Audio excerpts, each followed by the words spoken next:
Yes, you are now listening to the sounds of Sports Reports as Ordered. And these sounds are brought to you by the Even Kill, one and only. Born in Texas, raised in VA, representing New Jerusalem. And he got all you perverts covered because cheerleading started at the University of Princeton in 1869. So thank New Jersey for some ass shaking. He is Mr. Logical. And he does not allow you to bring feelings to fact fights. Don't do it. And of course, it is I, your unorthodox statistician, going left so much you thought I was southpaw. And what you see on your screen is correct. Jim Jones is better than Cameron. I came to this conclusion about 2 years ago, even though I still love Flea. I'm just saying. I'm too foul. We're going to get this started with Get It Off My Chest. We're going to talk about the college football playoff bracket. We're going to talk about contenders or pretenders in the NFL. But Mr. Logical is going to start us off right about now. Yeah. Another week of sports, another week of craziness, another week of people, just kind of acting a certain kind of way. But the main thing I want to focus on family. I've had, everyone has ups and downs in their life, but I have had deaths in my family. My sister, my mother both passed away from lupus. And my mother passed away August 27th, 94. My sister passed away August 30th, 2000. That was a couple of weeks before my birthday. And then, things kind of lumped together. My middle son, his birthday is the same day that my mother. So it's like a lot of stuff kind of lumps together. It's also the same for me in December. My cousin Kevin, call him Fever Man, Kevin Lee Mason, KLM. He was a couple years older than me, and I used to copy him to the T. Anyone in my family would tell you, if you saw Kevin, you saw Ralph. You saw Ralph, you saw Kevin. If Kevin was wearing something, Ralph had the same thing on in a different color. If we wore the same size, Ralph was going to wear it after Kevin had it. Oh, you need a haircut? Kevin going to cut my hair.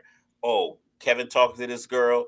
I'm going to talk to her. I'm going to figure out what did he say to her, and I'm either trying to get at her or her little cousin or her little sister. I'm trying to figure out what he's doing. I'd watch him from afar. I watch him up close. His mannerisms, literally, it was so on point that my man, Two Stomach, he said, we sat down at the basketball game, and I flipped my shirt up so I wouldn't sit on it and wrinkle it. He looked and said, man, you even flip your shirt up like him. So, I literally idolized Kevin my whole life. So he passed away December 6, 2014. My daughter was born December 8th, 2018. So she celebrated her birthday. She had a dope birthday weekend. I got the FaceTime. She lived out of state. My sister would have been 48. She was still alive yesterday. And then today is my aunt's birthday, which is ironic. My daughter looks a lot like my aunt because my aunt's light skin. My daughter's light skin. So my daughter looks a lot like my aunt. So them having birthdays 2 days apart is great. I called her tonight. I told her about the show. Hopefully she's watching live. If not, we'll clip it and send it to her. But Alice, I want to wish you happy birthday. So December's happy birthday. Month. Yeah, so my cousin Kevin's birthday is, December 22nd. And my aunt's son, Daryl, Bub in the club, we call him. He answered the phone. His birthday's the end of this month. Everybody's asking when I'm coming home. So just want to make sure everybody, you connect with family. I know we're going to have a lot of conversations over sports, and there's going to be arguments and who should be traded here and who's washed. Just focused on the fact that, everybody's not going to be here forever. So enjoy the family while you have them here. You look around my house right now, I got 4 kids, grandkid. I got a dog. My son's girlfriends are here all the time. It's chaos, and it's the beautiful chaos of the life that you should enjoy. I enjoy it immensely, even though I do yell at them constantly about not taking out the trash. But I'd rather them be here creating trash in my house than not being here at all. So shout out to family. Shout out to mine for her birthday. Yeah. But now let's get something really off my chest. But how can you hear that and not review, subscribe, share, and rate? How could you not do all the free things, which are also all the good things, Mr. Logical? I mean, this is a show about family. It's about honesty. It's about family.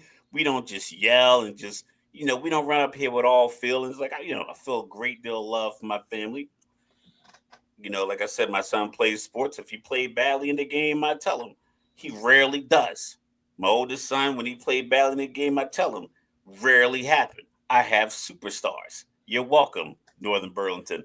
But when I'm talking about the family I pick, I'm talking about the Atlanta Falcons family that at tender age, 9, 10 years old, saw Deion Sanders coming out the smoke, high stepping number 21. I was like, silver pants, black jersey, black helmet. I'm like, who is this dude? I'm following this team. So for 30 plus years, I've been riding with the Falcons. Super Bowl disappointments with the safety, trying to get a hooker the night before the game. Then they get mollywopped by John Elway, slightly overrated quarterback. It is what it is. Yeah, don't get me started. Don't get me started. But as we travel through this season, I am never going to be a person that tells you I hate being right because I love it. I'm not gonna lie. Anybody they know, anyone who tries to give me advice, they know I love being right. Sadly, I was spot on with Atlanta from the time of the draft, my preseason assessment, and pretty much all season long. The last 4 years, they've had first round picks. They've taken luxury picks versus logical picks. They took Penix as a future expectation of a luxury. Like, hey, it's going to be a luxury to have a quality backup quarterback in the event that our current quarterback goes down, especially one coming off injury. Yeah, that sounds good for another team, not the one you're trying to build. Last year they took Bijan Robinson. Mm-hmm. Didn't need him. You had Cordell Patterson and Tyler Algier both go over 1,000 yards. There was a third one too. Yeah, and then they took the year before that they took Drake London when they were in the top 10 and they needed a defensive presence. The year before that they took Kyle Pitts. I give you Kyle Pitts he looked like an all-world potential pick in that 4. I know it was high for a tight end, but I think that made a little bit of sense. But they never game planned to get him the ball. I've watched so many games in his 4 seasons that he's been in Atlanta, and I don't recall, and I could be wrong, but I doubt it, a single first quarter where they attempted to throw him the ball 3 to 4 times in quick situations, especially when they recognized that we didn't have another wide receiver, so they were putting corners on him. Like, let's get him in motion. Maybe we can get a safety or linebacker matchup with him, get him the ball early. It doesn't happen. Even this last week, he caught his first pass, 7 minutes left in the fourth quarter. So what I'm saying in Atlanta is that if I can sit here in my house in Jersey and pick out where your flaws are. Caleb Huntley. That's what I was thinking about. Oh, yeah. So if I can find your flaws from here, Brian Flores, probably one of the best defensive coordinators this year, is going to be able to figure it out. And Kevin O'Connell, one of the best offensive minds in the last few years, he's going to be able to figure it out. There was a play at the goal line where I think Sam Darnold had 5.5 seconds to throw the ball inside the 10-yard line. You don't need that many defenders because you have the back line. You can get a little risky there, but you get no pressure in the middle because you draft a defensive end and try to make him defensive tackle right before the All-American defensive tackle goes Johnny in Newton. the draft. Then you go, you don't pick a proper lane. Like the last 4 years, you should have had either the best offensive player on the board or the best offensive lineman. At 8, you've had 3 years in a row, 8, 8, and 8, and then 4. So none of the people you picked in those spots are contributing to their position that they were drafted at. Bijan Robinson's a good player, but he's just good. But none of the pieces around him make it easy for him to get in space because you have a 6'5" wide receiver you drafted in the first round, top 10 overall. That can't beat outside coverage. You can't put him at X or the Y. You got to put him at the Z. You got to put him in the slot. You got to match him up. You're moving him around, but you put Cal Pitts on the outside, hoping he can beat the corner that your wide receiver you drafted can't beat. And I'm sitting here like, who's calling this stuff? Who's not seeing this stuff? And it's like I'm sick of the BS. I get it. I don't like calling for people's jobs, but either you need to get a guru in there that could do some mentorship, or you got to replace these people. And I get Raheem Morris just got his deal. Listen, Arthur Blank, you own Home Depot, raise the price of lumber $2 to $3 to get your extra money to pay off his contract and send him out. Send a GM with him, send a president player personnel with him, and go find an organization and some people that can really put together a team with an actual plan. There's no use of having safeties in the back end and defensive ends on the outside if the quarterback can just slide to the other side, step up, and find somebody underneath. You got two great safeties. Yeah, no one's going deep.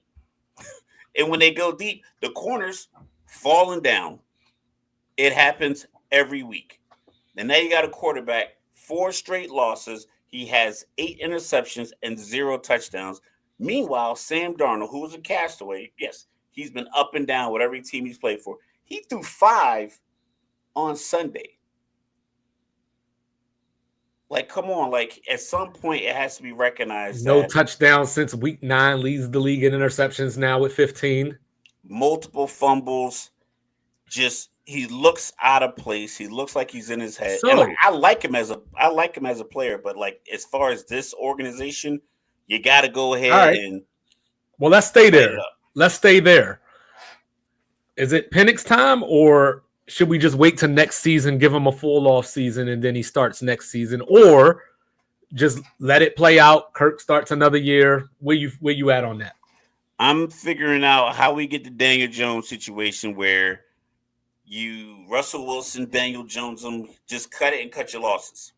Oh, just all together. All together. Because it's rare. I'm 43. If you took my best physical prime, 23 to 29, I'm never going to get back to that level of stamina, no matter how hard I try. From all the partying I would do, drink all night, hang out all day, doing this, running here, running there, I'm not going to get back to that no matter what. And if I decided, you know what, this year I'm going to try. And I started in January, and I'm trying to get back to that. And it's like, hey, man, this is you taking naps like this with your arms crossed at 10:30. It's like you're not going to get back. Like, it's recognized. Like, you're not going to get back to that prime. You're just too old. Time waits for no man. So it comes for everybody. And it's time. Like, his time is up. He's not going to get better. So speaking of Raheem Morris, you mentioned, of course, this is year one. So I don't want to overreact. What kind of grade you giving him? D. A D. Okay. But that's the thing. It's not year one for him as a coach. Right. It's what you expect. Like, I expected this. The offensive coordinator, I don't think is creative at all. I don't think the players that they brought in, even it's like, I get it if you had a team, but you're decimated by injury. Your weapons are injured, and you're down to, or you don't start the year with your back. Like, for instance, Kyle Shanahan. Yeah, I was going to say didn't have McCaffrey, was losing guys in and out. Ayuk's out. Brock Purdy's a decent quarterback, but he knows ways to get guys open. He knows ways to impact the defense with his play calling. Atlanta's in the same boat that they were in Arthur Smith. Sometimes coaches just think plays work because schematically it's supposed to beat X coverage. Like, oh, we're in man-to-man. They're going to go zero coverage. this play should work. But it's like, okay, cool. Where are your playmakers here? Like, oh, I'm going 5 wide. I got Bijan out, out wide. So Kurt has no protection. Okay, cool. Yeah, it'll look dope if the 5 offensive linemen can hold up with the 6 guys that they're going to bring. But we know that's not the case because the right tackle is terrible. The left guard is awful. And the left tackle is only out there because the last name is Matthews. Okay. So, yeah, it's like, oh, they're going to go and cover 0. Okay, that's cool. He can't get the ball out. Well, speaking along the same kind of lines that you're talking about, where does Gang Green go from here? Where does Aaron Rodgers go from here? I think I need to go on Indeed.com, make up a job posting called every fan's angry voice. You can hire me to sit in your meeting where you talk about what you're going to do with these players. You're billionaires. You're billionaire owners. There's no need for you to keep paying these millionaires to be mediocre. You're not saving yourself any money. Your capital gains is everywhere. You're not paying any taxes. You're going to be fine. Cut your losses. Get rid of the staff that Robert Saleh brought in. I wouldn't even interview anybody that's currently on the staff. Mm-hmm. You already fired the GM. Get rid of the quarterback and start over. Hire a GM, have him get you a coach, and then get the best available player you can get going forward next year. You know how much money Aaron Rodgers made this year? If I had to guess, somewhere 47? 38. 47? 38. 38. You know what I mean? And look, he's had moments, where it looks okay. But back to your point earlier, he ain't 25 no more. This isn't 2019 or 2020 anymore. Matter of fact, you're looking at him this year, 2,966 yards. Not bad. 20 touchdowns, 8 interceptions. Not so bad. Kirk Cousins would take that. You would take that for Kirk Cousins right now. But going back to 2022, before he got hurt last year, he had 12 picks. And between that season and this season, those are the most picks that he's thrown since 2010 in a season. So slippery slope here because great player, all time maybe even, but not now. So you brought in Garrett Wilson, offensive player or offensive rookie of the year a couple of years ago. You brought in Breece Hall, love Breece Hall. He had the injury, but love Breece Hall. You brought in Braylon Allen, so you got a nice 1-2 punch that should last you the next 6 to 7 years potentially. Why waste that time with this old ass fart that walks around moping and grumpy, whining and bitching all the time? You know what I mean? When you got these young players who are supposed to be learning how to win. Now, he's a Super Bowl champion, but that Super Bowl was many, many moons ago. Yeah, my son is a sophomore in high school, and he was barely standing up. I had an afro when he won that Super Bowl. You know what I mean? So that tells you right there where we are. This is his lowest. I didn't own a laptop when he won that Super Bowl. This is the lowest completion percentage that he's had since that 2020 MVP year. So everything is trending downward. And you went out and got his favorite toy, Devontae Adams. You brought him in a couple of weeks ago. No, ain't no pause on that. When you saw that video they put out, there ain't no pause. This ain't a Dipset moment, but you went out and got his favorite toy. And what has it done? You fired Robert Saleh, who you had talked about was going to get fired. Yeah. They fired him. They beat the Texans, and it was like, whoa, are we on to something here? No, you ain't on to something because you still ain't shit. 3-10.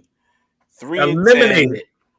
And this is something else that it's like, it's not as if these teams that are in these positions are alone. The Jets can look at multiple situations. You can look at Peyton Manning's last year in Denver. They benched him for Brock Osweiler. Peyton Manning's last year's 9 touchdowns. 9 touchdowns, 17 picks. Yeah, they won a Super Bowl, but that's because Von Miller was ripping the ball out of Cam Newton's hand like he was, handing the ball off to him. Speaking of Zach Wilson, real quick. Speaking of Zach Wilson, Isaac, what you doing, bro? You know that man transferred already. I would go. Well, it's probably going to be a whole coach, the whole new regime. Well, no, he said he's coming back next year. Whittingham's back next year. Yeah, he's back next year. Cam Rising is coming back, so Kyle's like, listen, I'm going to get one of these transfers and try to really win the Big 12. But yeah, Zach Wilson had a better stat line last year. Zach Wilson had them on. Well, I ain't gonna say he had them. With Zach Wilson, the team was on the doorstep of the playoffs. I mean, let's calm down. They were. The team was what the team was because sometimes I give you an example, but real quick. I remember I was in Germany and this guy he was active duty, but his wife made a lot of money. I think she was like a lawyer.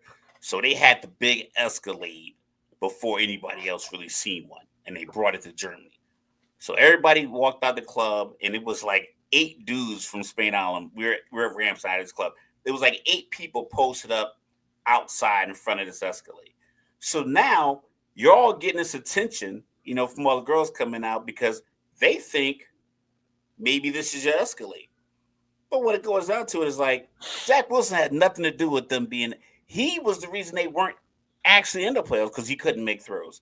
He just was the dude standing next to the Escalade because the Escalade was the defense. Well, that's what I said, not because defense. Of him.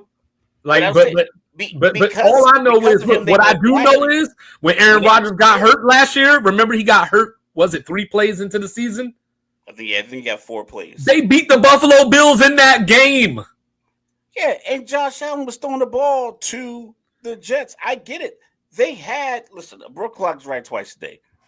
The Jets have been poorly run and poorly managed from the time that they went after Aaron Rodgers. Ever since Kenny O'Brien. When they brought in Brett Favre, it's like, why are you bringing in a guy who clearly wanted to go to another team? He wanted to go to Minnesota so he could stick at the Green Bay twice. They go after the wrong things. They try to make this New York fan base. The New York fan base wants you to be a winner, not a gambler. So what kind of get a win? So what kind of head coach can they get? They're going to get. Knowing the Jets, they'll hire Eberflus. They're going to get a retread. They're going to get a guy that's been a coach before. Hey, I heard Rex Ryan throw his name out there. He said he want to coach again. He keep them chiclet teeth in the studio because he don't need to be on the sideline either. Yeah, you don't want him near the cheerleader's feet either. So I think they'll get a retread guy, but they'll get the wrong one. They'll like I said, I'm banging the guy with Mike Vrabel. I would bang the gavel for Vrabel for any team that needs stability. I think no. We're holding out. Mike Vrabel's going to Ohio State. Stop that. That seems less likely. I would think that they would make a move like that, like get a stable coach, especially a guy that was like, I think Mike Vrabel was let go. I don't want to say unfairly, but prematurely. I think because they put players around him that he didn't want. I don't think he wanted Malik Willis. I think it was time. I think they had got to a point where, you were making the playoffs. You couldn't get past a certain point. Now granted, it was because you decided to stick with the former wide receiver at quarterback. But, once they started losing a little bit, tailing off, it was like, hey, we're in a new era now. And that's where NFL teams mess up because you have these coaches. Everybody's not Mike Tomlin. There's only one of those. NFL, I'm not sure who it is. I don't know if it's the owners. Calm down, Mike. If it's the GMs or who it is. But there's too many feelings at the boardroom table and in these meeting rooms to where they are ignoring logic. And we're seeing it now with the mic'd up conversation that we're having, the players kind of coming out and saying what they're saying out loud about players. We talked about the Joe Shane clip with John Mara, the president and CEO of the Giants, who flat out told him, if he goes to Philly, I'm going to have trouble sleeping at night. And then he still didn't take that information. Like, you know what? Let me engage just a little more. Like, nope, we're going to let you go. Like, based off of what? Your owner just said, I didn't want it to happen. You sat back. Your son told you he wanted a different quarterback and to keep Saquon. So everyone around you is saying this, but I think your ego is making you do other things. And I believe that ego is the problem. Because Vrabel got fired. Like, he got fired, and it felt like I'm going to let Logical respond to you. Hold on, not this one. Not this one. Not this one. I got it in the chamber for you. Hold on. Let me say this. But like, he made a statement to the reporters. Damn, Mike stole my point. At the end of the game, that pretty much let me know that there was conversations that he had with management ahead of the final game that he might not be here. And he said something along the lines, if I'm here Tuesday, I'll talk to the players, or something along those lines. Like, he knew something was up. And it was like, based off of what? You guys you drafted two guys he did not want. It was clear he didn't want because it was yanking him out of preseason games. Like, you're not even doing the shit that I want you to do in preseason games. Right. And I think Vrabel's a damn good coach. I mean, they had Derrick Henry and not a whole lot of anything else, and he made stew out of shit, basically. But here you go, Mr. Logical.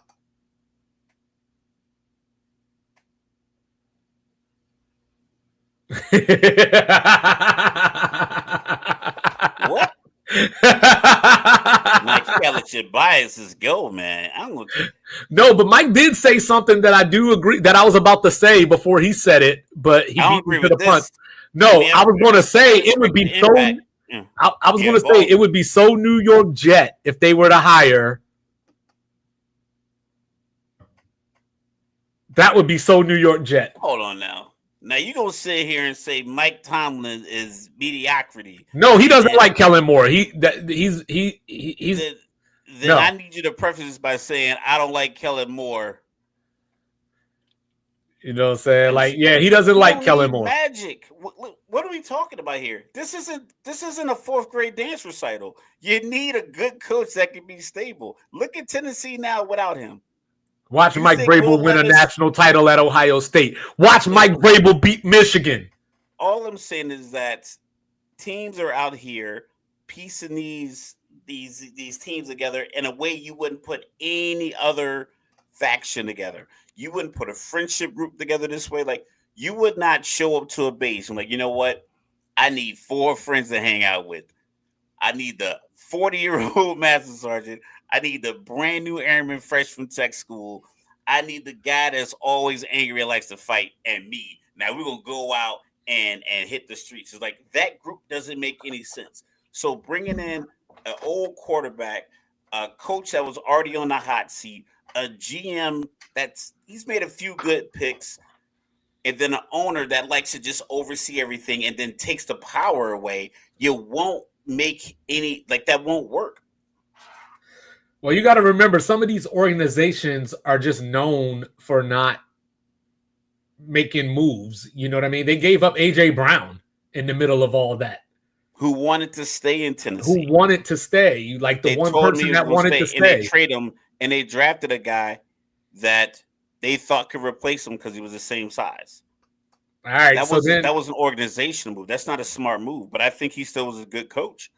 I think he's better than – I would take Mike Vrabel as a retread coach over one of these new potential hotshot offensive coordinators, because you got to have the weapon at quarterback if you're going to bring in a first-time head coach who's only been an offensive coordinator. You got to have the playmaker you got to match the playmaker with the coordinator.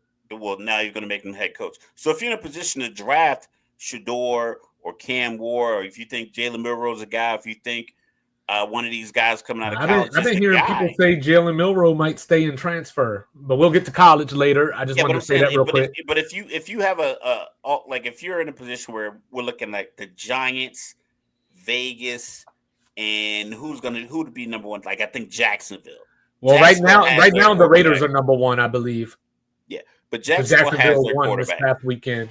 So if you're Kellen Moore and Jacksonville job comes available, at least they have a long-term, at least viewed as a generational quarterback in place under contract.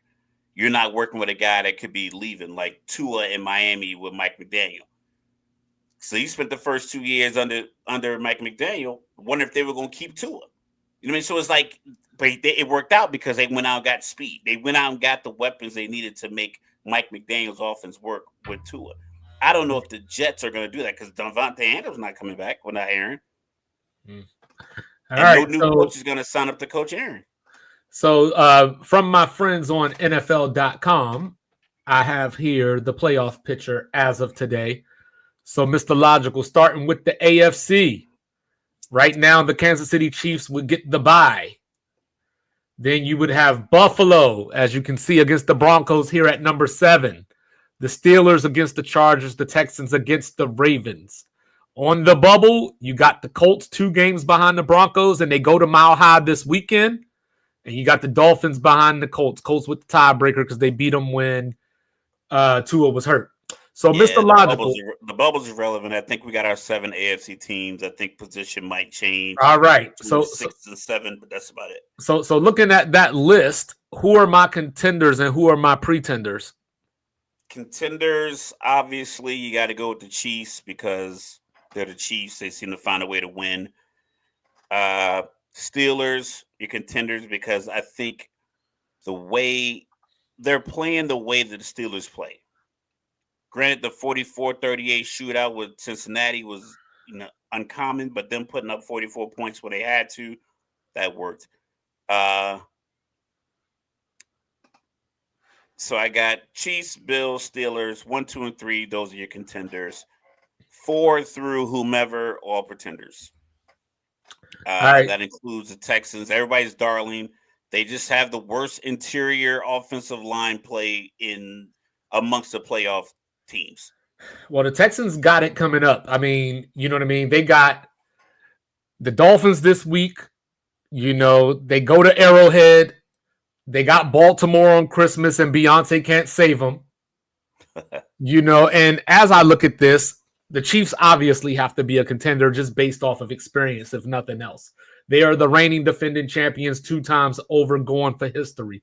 So if anybody has motivation, it's the Chiefs.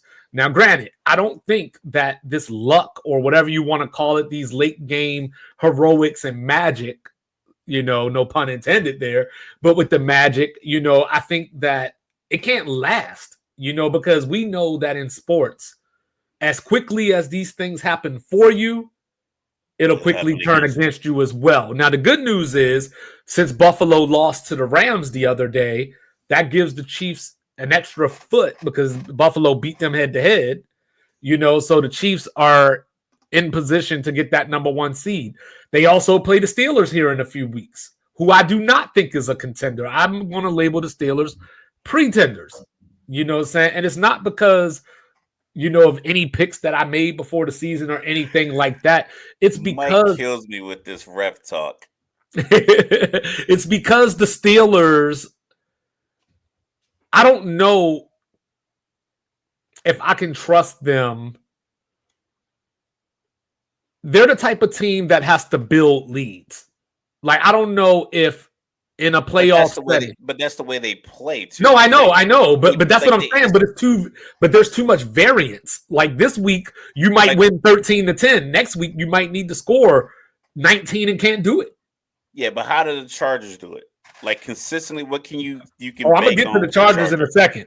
You know what I mean? Like, so it's like that's the thing. I think with Mike Tomlin and the Steelers, one thing you can bank on is solidarity. I think they have great leadership on the sideline and on the field. Even with George Pickens' crash outs, by the time he gets to the post-game press conference, it seems like someone's let him vent that out before they put a mic in his face. Like, we could talk about the NFC, and I'll bring up that point later. Well, I'm excited for Pittsburgh going to Philly this weekend. I do think that Buffalo is a contender because at any given time, they can have the best player on the field. You know, I know Clearly, Josh Allen is they're not saying he's better. the MVP. They're I saying know he's the he is not MVP. better than Patrick Mahomes. Wait, hold on. Just real quick. Let's address that real quick. There's not much evidence to show that he isn't. I mean, it's not as if it's this gap where Mahomes is here and no one else is close. Josh Allen's accounted for more touchdowns since they both been in the league. Period. Like it's accounted for more touchdowns. Yeah, he has some struggles, but when it comes down to it, there's not that big of a gap. Mahomes has real just Tom Brady esque, Joe Montana esque pressure magic. I don't think Josh has been in as many situations, but just Mahomes just deals. Like even the game, the final drive against the Chargers, the scramble down the sideline where he actually took contact, he didn't tiptoe, he took contact, got hit, didn't get a penalty, and then making that guy miss, and then completing that pass to Kelsey. He has that. And that's the thing that I think separates him. But as far as like just being a player, I don't think there's a throw that Mahomes can make or a play or type of play that Mahomes can make that Josh Allen can't. Well, and to Mike's point, it does help having Andy Reid, but I think that Josh Allen gets infected with Russell Westbrook brain sometimes. Like especially we talked about it a couple of years ago where 3rd and 1, you know what I mean? You can do it with your legs. You can hand it off. He's going to throw it 40 yards. Deep bomb to Shakir. Yeah, you know what I mean? That's what he does. So, but Buffalo is a contender because they, if nothing else, have the motivation from the standpoint of the Chiefs have been the ones to pretty much end their season. Like they might have a Super Bowl right now if the Chiefs were in another conference or they didn't have to play the Chiefs in the playoffs. So, Josh Allen is having an MVP type season, but as they say, I got to see you do it when it counts. The Texans, I was big on the Texans coming into the season. Now I'm not because, as you say, as the evidence changes, so does my opinion. The Texans are just not. I don't want to say they're not a good team, but they're fortunate to be in the division that they're in. I'll put it like that. Like this year, injuries hurt them. When you watch the game when they had like like the phrase "they're Avengers" when they had Nico Collins, Stephon Diggs, Tank Dell, he was dealing. CJ Stroud was dealing. Who's this Q you talking about? Who is he? Oh, Q. Who's Q? Now. I keep hearing this name, but I can't place it. Yeah, like I said, I don't think the Texans are a bad team. It's just that CJ Stroud's been sacked like 19 times. It's just comparison between him and Bryce Young because that was comparison last year. So since Bryce Young's come back from being benched, like I think CJ Stroud's been sacked like 19 times and Bryce Young's been like 6 or 7 times. But like I said, he probably has one of the lower rated, probably like 28 to 29 rated interior line center guard, like guard center guard. That's where the games are won. And that's the problem. You got like I said, they play Miami this weekend, but then you go Arrowhead and Ravens back to back. So yeah, luckily the Colts are the second place team in that division. The Colts ain't shit, so therefore, no disrespect to Pops, but it just is what it is. The Ravens, I don't know. Contender. I'm gonna call them a contender. You got to call them a contender because the dynamic players that they have on both sides of the ball. The problem is, I don't know who the voice is. I don't know who we talked about Kansas City. Mike likes to give Andy Reid a lot of credit, which you can't deny. But Andy Reid talks to Mahomes, talks to Nagy, gets Kelsey involved. They get the offense figured out. Shout out to Eric Bieniemy. Defense, you go Spags, Chris Jones, Nick Bolton. Okay, what do we got going on? Let's figure it out. Boom. But the Ravens is like you have Henry and Lamar, and it's like, all right, get together, figure out what we're gonna do on offense. How are we gonna attack this other team? And then on defense, you got Roquan Smith. Lane Johnson talked about how his intelligence, how he was calling out the plays. He was like, it was a very Luke Kuechly, like, Hall of Fame level. If only he kind could of. play corner. And it's like, you have so much talent. You shouldn't be struggling in games. Yes, NFL games are a possession here, possession there. But there should be games where they should never be in a game where the final score is 19-16, 13-10, 19. Well, the problem with the Ravens, they should be really scoring when they need to get touchdowns because of what they have. Well, speaking to your point about like who's the voice and all that, the Ravens have pretty much lost to every good team that they've played this year. Whether that's Philly, whether that's Kansas City, whether that was Pittsburgh, so on and so forth. You know what I mean? Like, so that's another psychological disadvantage that they have. Like, can you wait until the playoff to beat somebody decent? Yeah, you can't. And people talk about, oh, they can flip the switch. That's not. You want momentum. You want consistency. You want to know, like, for instance, I think Philly held them to 12. Yeah. Buffalo knows that on 3rd and 2, we can do some kind of rollout. And we got Dawson Knox, Josh Allen, Shakir coming on like a drag, and we can get this first down. Like, we know it'll work.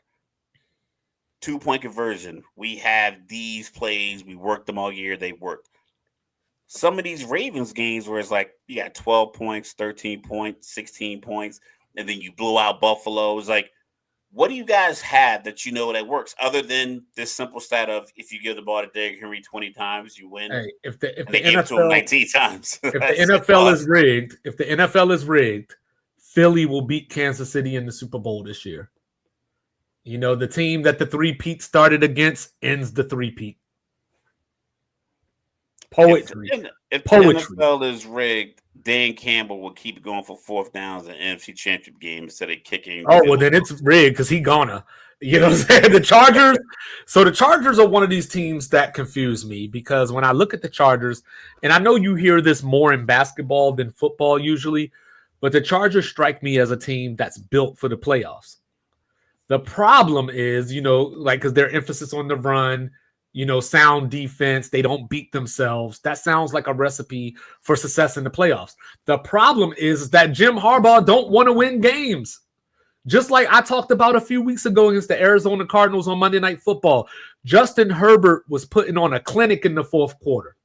And Jim Harbaugh said, you know what? No.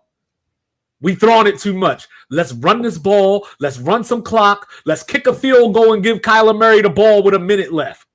He did the same thing in Arrowhead the other night. Justin Herbert at one point during the second half completed 10 straight passes the other night. Yeah, he was killing them. Shredding them tight up. end 84 Smart. He had he was killing them. He had 3 catches all year, and he was that corner route was killing him each side of the ball. And then he starts to run the ball. You get a 3rd and 16. You're in field goal range already. So Justin, don't do nothing stupid. But nope, I'm going to hand it off, gain like 2 yards, kick a field goal, and guess what? The Chiefs get the ball back with like 3 minutes left. We saw what this man did in 13 seconds. You going to give him 3 minutes?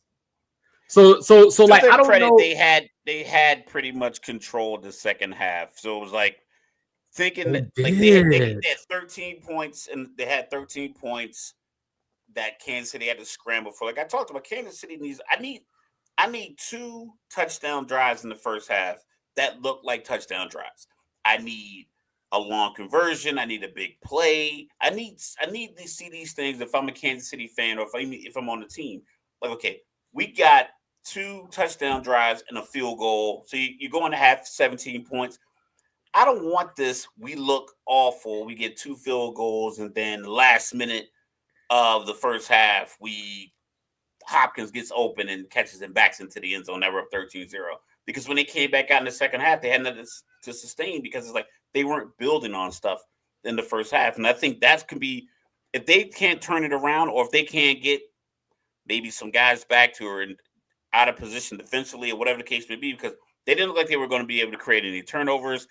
Same thing what I was talking about with Sam Darnold having a bunch of time. It was that play that the touchdown pass to Quentin Johnson, I think Herbert had when he let the ball go, there was no one in his space.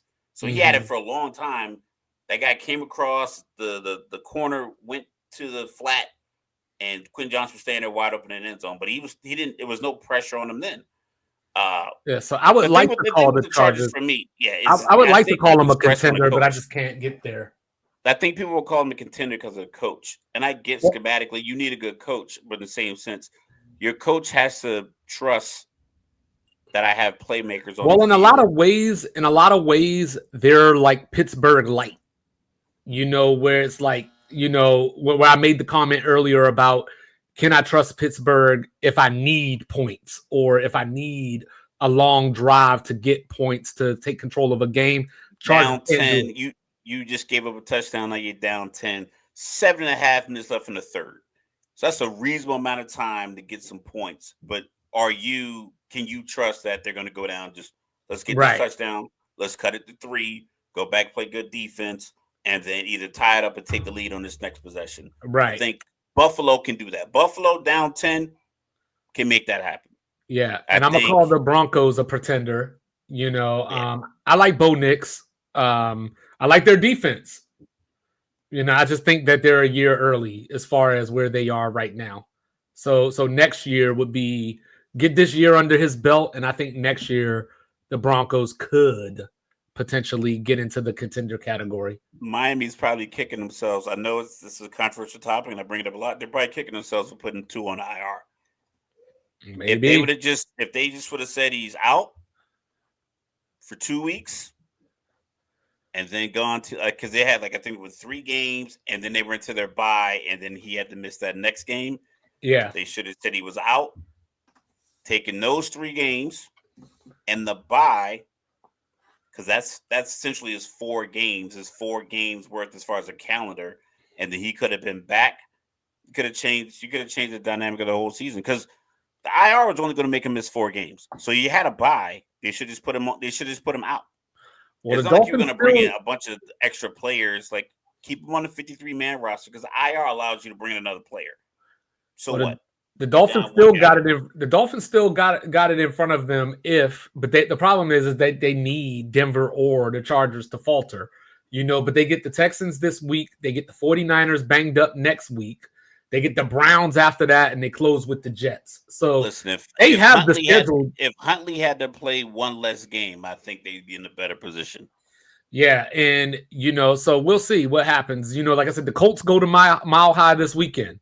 So the Colts have a chance to get back into this conversation, especially if the Texans lose to Miami, lose to Baltimore, go to Arrowhead. So the Colts the passing game for the Colts is their Achilles heel. Yep. And it ain't going to happen. You can legit load. You can play 8 guys in the box, single high safety all day, and just make him make throws. You might get beat once or twice, but I would say single high safety all game long. I wouldn't go too high at all. I stay in the box so he can't run any draw plays. I stay in the box so he can't do a quarterback keeper. I keep a spy on. I would just literally make him. I would make his wide receivers beat one-on-one coverage, or beat this, like I said, one high safety. Mm-hmm. So then over in the NFC, the Lions have the bye right now, but Philly is on them. Oh yeah, is that right? Nobody is like Alex Orgy. It's close. They're very similar. You got the Lions they would have the bye right now. Philly's right behind them, and I mean right behind them. Seattle would host Green Bay just like they are this weekend. Then you got Minnesota with their 11 wins going down to Raymond James to play Tampa. You got the Commanders sitting there playing Philly in a rematch. You got the Rams a game behind the Commanders. You got the Falcons right there as well behind the Rams. So all right, so Lions, I think we're both going to say that the Lions are a contender. They're a contender. That 12-1 isn't fake. Yes, Chicago did help them. Hey, you know who they got this weekend, right? Who's Chicago or Detroit? Detroit's on the Detroit. bye. They got the Bills coming in the Ford Field this weekend. That's a realistic Super Bowl matchup. If I'm Dan Campbell, I don't pull out any tricks. I keep it simple. Okay. I keep it simple. I don't none of my trick plays with Penei Sewell, none of my Amon-Ra St. Brown throwing passes. I keep it burned simple because if you're thinking you're a Super Bowl team, you have Super Bowl aspirations. That team, it can be a team you play in Super Bowl. Yeah, Philly's so got. I'd keep some things tight to the vest. Well, if I leave it up to you, this Philly Pittsburgh could be a Super Bowl matchup too. It's all right. Before you even go there, question.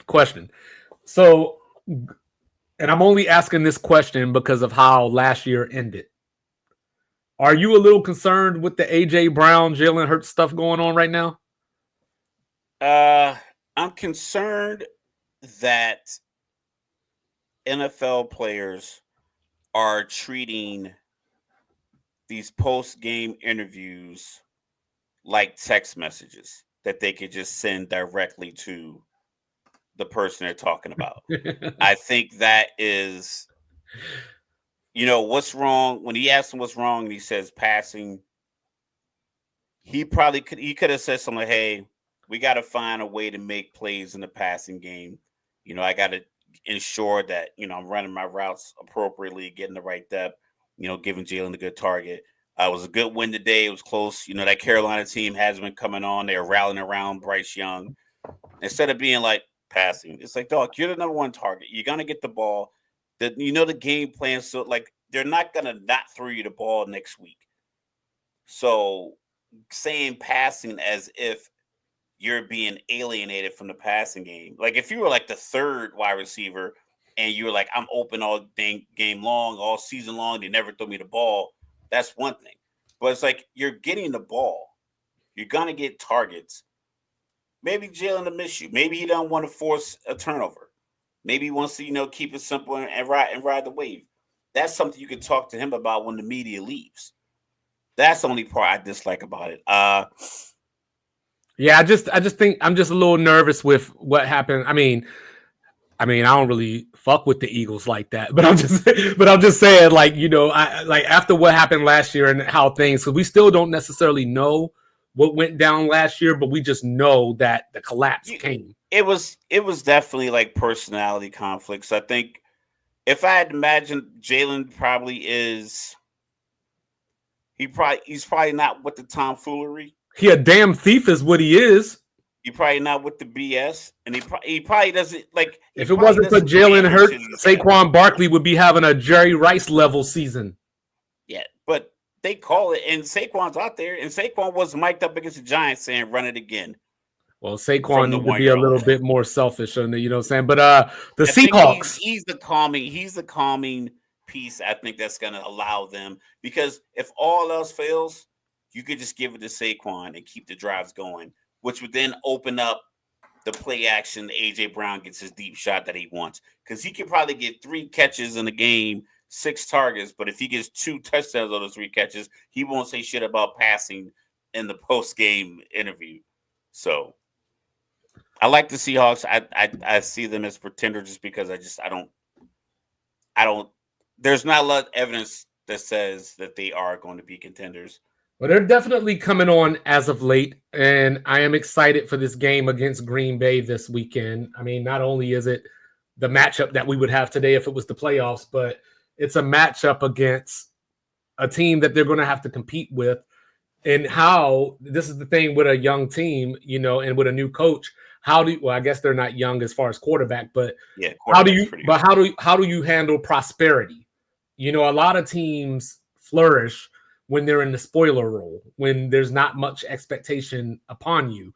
But once you show a little bit of potential and people start to believe in you, how do you respond then? That's what I'm looking for out of Seattle. So I'm going to say pretender for now, but that defense, if it can continue the way that it's playing, the only thing I don't trust on that team is Geno Smith.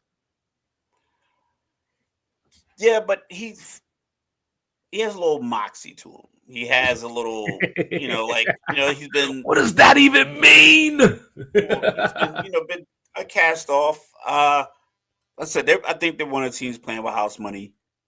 I'm not sure what the expectation level is, even from their fan base. I can't imagine because on these different platforms and different sports groups, there's not a lot of Seattle fans kind of screaming from the rooftop.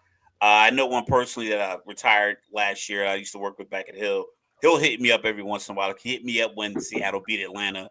Like, he'll shoot me like a little message. But for the most part, I don't see a lot of their fans on these forums kind of like just screaming from the mountaintops. So I think they're just kind of liking where they are. And I like Seattle doing well because it makes Mina Kimes happy. Tampa Bay, pretender. Contender. They're a contender to me because of their quarterback. I think he's one of those guys that you can count on for sure to play up to and beyond the level of the moment. I think their secondary is as bad as he is good. Yeah, you got to have a flaw somewhere. I just feel like his capabilities, his ability to just be there, be the driving force, be the energy, be the personality. And like I said, I think he feels at home in Tampa. I think he feels it's like after he walked on at Texas Tech and then he got to Oklahoma and it was like, oh, they like this kind of Baker because in Cleveland, everyone kept telling him to tone it down, tone it down, tone it down. Well, he better give the speeches. He better give the speeches because Todd Bowles is real Jonathan Gannon-like. And sometimes that works. Like it's a marriage. Sometimes you need the introvert and the extrovert. Okay. The introvert that says, you know what, let's stay focused here. And the extrovert, like, listen, let's just go for it. And this is why. And the introvert's like, you know what? You broke it down. It makes sense. Let's go for it. But like I said, I like Baker Mayfield because there's quarterbacks that we can point out that are out of these 14 teams and say, like, I don't think that guy's gonna make the play you need when it's necessary. Like, I think people can look at Justin Herbert, like, I don't know if he can make the play every time. In the playoffs, Lamar hasn't been able to make the play. CJ Stroud, because of his offensive line plays, like, I don't know if he has the drive in him. Mm-hmm. I think down 6, Buccaneers with the ball, a minute 40 left, a timeout or two. I'd have faith that Baker would get you in the end zone. Vikings, pretender. Contender for the same reasons that I think Tampa Bay is a contender. I like the quarterback. I like the marriage. You don't like Sam Darnold. The marriage between coach and quarterback. Not me. I don't want him on my team. I don't. Nobody likes Sam Darnold. Well, I don't know why. If you look at him this year, listen, I'm not saying he's MVP or anything like that, or maybe most improved. I can give him that award. That glass slipper don't fit. Okay, well, at what point is this glass slipper not going to fit at 11-2? This isn't SEC football. This is NFL football. And he's 11-2. I mean, he just threw 5 touchdowns 2 days ago. It's not like he struggled to their 11-2. Like, they were 5-0. He was throwing the ball over the place. I think he have the record for the longest touchdown completion. I think that time is going to run out on them. Like, we saw this a couple of years ago, even though it was a different quarterback. The Vikings winning all these one-score games until they can't win the one-score games. Sam Darnold last week against the Falcons had that by 3 scores. Well, they did. He had that 5 touchdown game against the Falcons last week.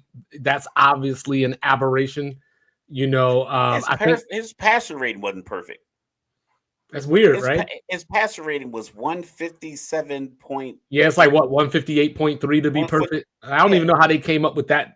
I think he was like 20 for 29, 340 yards and 5 touchdowns. Yeah, when I look at the teams on this list, like if he has to go to Seattle, for example, I don't know if I trust him to win in that environment. Because we got to also remember that he doesn't have much playoff. But you don't trust the Seattle quarterback.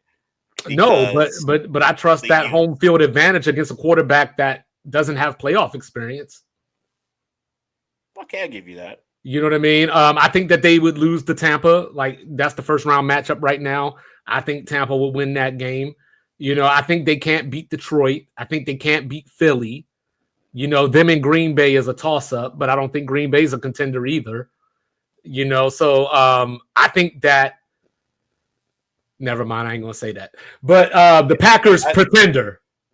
Because I'm just not pretender. Yeah, Jordan Love, I think, used all his coins last year. Like, I think that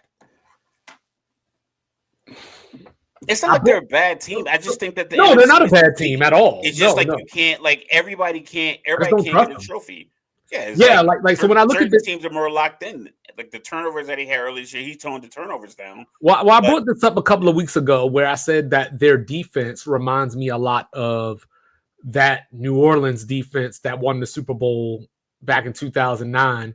They weren't necessarily a good defense. They were just very opportunistic, and they had the quarterback that would make you pay when you gave them opportunity. But over the last few weeks, just observing Green Bay, fuck opportunistic. This defense is not good. Like they have one or two really good players, and the rest of the defense is not that great. And yeah, that's a good point, Mike. Brian Flores has that defense humming. Bynum, is playing out of his mind. I love Van Ginkel. They have a few players that I like, but I'm more so just focused on Sam Darnold. You're focused on the record. You don't believe that the quarterback is really as good as the record. Right. It's very similar to the 11-0 Pittsburgh Steelers that we saw a few years back. Very similar to that. It's very similar to the 12-1 Chiefs. It's like you don't think the record matches the team. And I give you that with Minnesota. But Minnesota has done it differently. Like they've gotten big games out of Aaron Jones. They just had a historic game with Jordan Addison and Jefferson. I just think, and early on in the season, like that first 5 games where they won, Brian Flores' defense, like the way he was disguising, his coverages, it was like, I just feel like throughout this entire year, as we section off in quarters, every single quarter of the year to this point, they have shown you a different level of like why they are an elite team. Mm-hmm. They're just in a conference for some reason that I didn't see 3 teams with 11 wins at this point. And I think the Packers get that stop and they kick the field goal. They would have 10 wins. The Lions would have 11 and the Vikings would have 11 as we had this conversation today. So it's just the conference is just, like I said, on top of the fact with Philly with their 11 wins. So it's like, it's just so many wins that you're looking at Minnesota like it has to be fool's gold. But if you break it down, there's a lot of good teams that don't have that many wins. There's a lot of teams that have quote unquote more talented quarterbacks that don't have that wins. They have a lot of teams that have coaches that everybody adores. People love John Harbaugh and Jim Harbaugh and a lot of these other coaches. Kevin O'Connell, for some reason, doesn't get a lot of love for Coach of the Year. And it's like Minnesota hasn't really been like this dynamic offense. Yeah, he's like the one McVay dude that's holding it down. And he just gets looked over because it's like, it doesn't seem real because that team has been so poor. Yeah, and Jair Alexander absolutely is the key to that defense. But when I think of Jair Alexander, I just have Austin Powers playing in my head. Daddy wasn't there. Because he's never there. Washington, pretender. Just too young right now. Jaden's got to take his lumps. The defense has got to get a lot better before I can consider them a contender. The Rams, if they were to get in, I guess you give them a puncher's chance just because of their experience. But, this is the first week against Buffalo that they've looked like what we might have expected them to look like a little bit with all their weapons together. So we'll see if they can hold it up Thursday night when they go to San Francisco, because that's the type of game, not because San Francisco's good, because we know that San Francisco's hurt and injured and all that. But this is the type of game that if you want to be a playoff team, you have to put a stamp on that game. Yeah, and this kind of game that the Rams will lose. Yeah. And Mr. Logical said the Falcons are out of here. Yeah, putting up 44 points against Buffalo and then a short week against a division opponent. Two guys that seem to have the same type of coaching personality, coaching swag. Mm-hmm. And that's the game they'll just drop. It'll just Right. be one of those 24-18 games out of nowhere. Yeah, you see that, Mike? You know what I'm saying? Rathman out here listening to push-ups. You know, I asked him about the Falcons. He said, the Rams got you wiped down. Washington got you wiped down. Yes. You know what I'm saying? But yeah, but that's where we are. You know what I'm saying? Contender or pretender or pretender or contender, you know. So, of course, there's more. The field is set. We, by God, have us a college football playoff. Pull up my bracket. It is final. Oh, I got you. It's finally here. You know, like I don't know what to do with any of this. I love it. I love the complaints. I love the whining that's going on. I love the BS that I've been reading, the BS I've been hearing. I love Cam Newton's BS statement that he made, which is just SEC bias up and down. If you want to have the national championship strictly be an SEC team, then at the end of the SEC championship, whoever that team is, they win it. You go ahead and hang a banner for them as national champion. But as the real people and the real fans look at the sport, we're going to look at the entire playoffs. People are already mad about the 12-team format because it didn't play out the way that they wanted. That's fine. It is what it is. It's never going to be the way you want. I didn't like the 14-team playoff in the NFL because it's 32 teams. You're letting 45% of the league in. I didn't like the play-in. Quick math. You're letting 66% of the league in. You got 20 teams in the playoff run. Everybody don't deserve a shot. But at 12, you divvy it up, and then you want to give every SEC school a shot.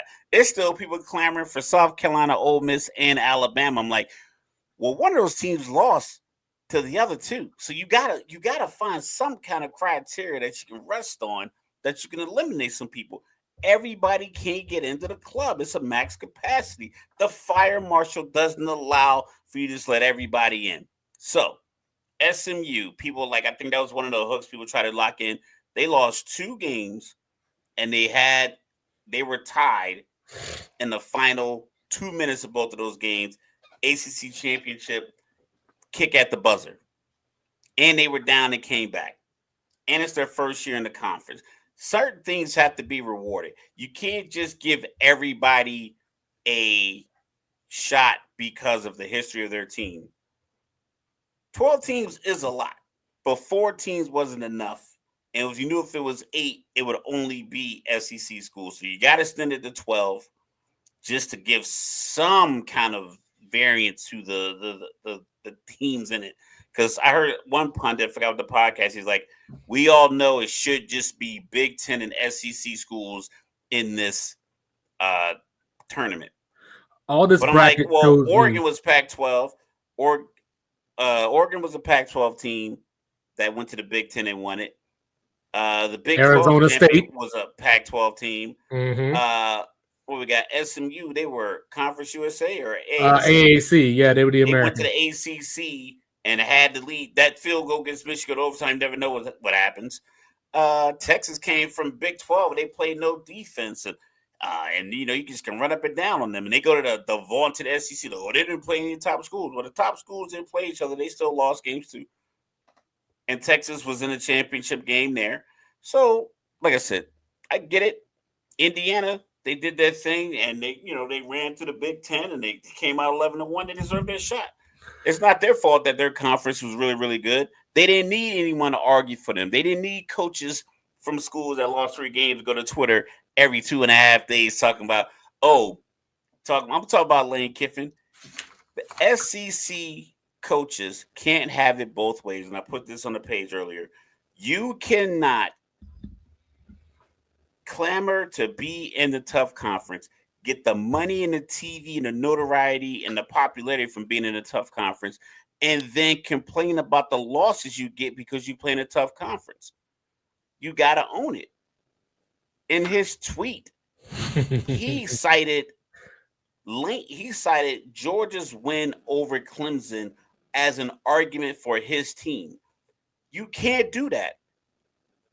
like Joe Budden says, everybody's a killer. What the fuck is all the punks? Just because you're from a tough neighborhood doesn't make you tough. You just live in a tough block. And every once in a while you get in fights. But the last couple times we see you fight, you got stomped out.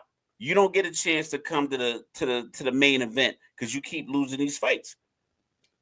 You had opportunities to win. I mean, you lost to Kentucky. 4-8 Kentucky. That lost to Louisville. Lost to Florida. That lost to Louisville from the same conference that you tried to shit on. Miami, from that same conference that you tried to shit on, went into the swamp where you lost and dominated. Let's talk about your brother for a second. Your brother over in Tuscaloosa that got beat by a Vanderbilt team that lost to Georgia State. I did not say Georgia. I did not say Georgia Tech. I said Georgia State. And Mr. Logical, I just said Kentucky was 4-8. Georgia State was 3-9 in the fucking Sun Belt. They won one game in the Sun Belt Conference, but they beat the team that beat Alabama. So let me tell you something else. Conference championships, right? We already said it. Conference championship games are nothing but money grabs. Absolutely. And you know what? If we just want to use this season as like a short synopsis of why, give me a second here. Ooh, Mike about to get in his bag. So Oregon, the only undefeated team in the country, they went undefeated in the Big Ten. Why we need a championship game? Boise went undefeated in the Mountain West. Why we need a conference championship game? SMU went undefeated in the ACC. Why we need a conference championship game? Army went undefeated in the American. Why we need a conference championship game? Texas was the only team in the SEC to lose one game in the conference. Why do we need a championship game? Because sponsors need money. And when you take that back, let me stop the bullshit right now because I know everybody's going to say, but Notre Dame doesn't play in a conference. They get to sit at home while everybody else plays a conference championship game. Well, so did Alabama and Ole Miss, and you want them in. So did South Carolina, and you want them in. Notre Dame, I ain't even going to sit up here and act like Notre Dame got the toughest schedule every year. But Notre Dame is the one team that you can say plays a team from the SEC, the Big Ten. They play 5 from the ACC every year due to contract. They play against option teams in Navy. They played Army this year as well for good measure. So let's stop that conversation right now. You don't like Notre Dame not being in the conference? Step up to the plate and beat them. So that's second of all. You know what I'm saying? Third of all, you know what I'm saying? Ole Miss, not only did you lose to Kentucky, you lost to LSU, who lost to USC. Alabama, you lost by 21 to Oklahoma. And the very next week, that same LSU team beat Oklahoma by 20. At one point this season, the Vanderbilt team that beat you was Texas's best win. And don't even get me started on Texas, because what, Texas A&M is their best win? That's the only team they beat in the SEC that had a winning SEC record this year. And I'm supposed to believe this is a national title contender when they couldn't even beat Georgia with Carson Beck dangling his arm? I'm supposed to believe this team is going to win the national title? So as I look at this, listen, that's all come down to the preseason rankings. That's the thing. I think the SEC schools felt like, because everyone kept saying this stat, Bama's 3-1 against ranked teams. And I brought up the Miami point last week. When Miami played Syracuse was 8-3, unranked. Meanwhile, all the SEC schools with 2 or 3 losses were still ranked. That's how Bama and teams in the SEC get these ranked wins, because they keep a team like Mississippi State could be 4-2. But if they got a game against Bama or Ole Miss coming up, they'll be at 25. Army will be 6-0. They'll be 26, waiting on the outside, waiting for that game to end, and then they'll bump them up after the following week, after they get the win. Wait, you know what's funny? Get the win, and that's the whole thing. Because I like, as far as the bracket goes, I think this is the most as far as like I said, the 16-team pot that the committee was going to get, Ole Miss, Alabama, South Carolina had one too many losses to try to justify. That's why everything that they're saying now doesn't make any sense. And I get that Texas didn't play a strong schedule. Oregon didn't play a very strong schedule. Ohio State had a couple of losses. Oh, yes, they did. Oregon? Yeah, they played two teams in this bracket right here. Okay, I get you that. But that's the main conference. I get it. But like I said, Georgia played some tough games. But when Georgia was like on the verge, when Georgia had 2 losses and Indiana was undefeated, people were trying to get Georgia in over Indiana. So it's like they're already setting a precedent trying to get the SEC schools, and I get it. And that I think Ole Miss, Ole Miss head coach mainly, because I haven't seen many people post about it. Ole Miss's head coach, Bama fans, and some other people who were trying to clamor for South Carolina, they were trying to talk those 3, and it's like, yo, those 3 cancel each other out because of the way their season played out. If Alabama beats Oklahoma, they're good to go. They're in. Yeah, they're in. And actually, if you want to count this, the championship game, Oregon played 3 teams in this bracket. They played Ohio State, Penn State, and Boise. You know what I'm saying? But I'm just saying. But what's funny about stats? The funny thing about stats are, if you listen to me and you listen to ESPN, on one side you get some facts, and on the other side you get some bullshit. Because what ESPN kept putting on the screen when they were comparing Alabama and SMU was their records against teams over 500, and that's why they were like, "Oh, Bama's 3-1." So on. But if I reduce that and go add the teams that are 500, OU 6-6, Vandy 6-6. That's why ESPN ain't put that shit on the screen. It doesn't fit the narrative, and that's what I'm saying. Once they got the 3 losses, the SEC that they got a contract with, by the way. Excuse me.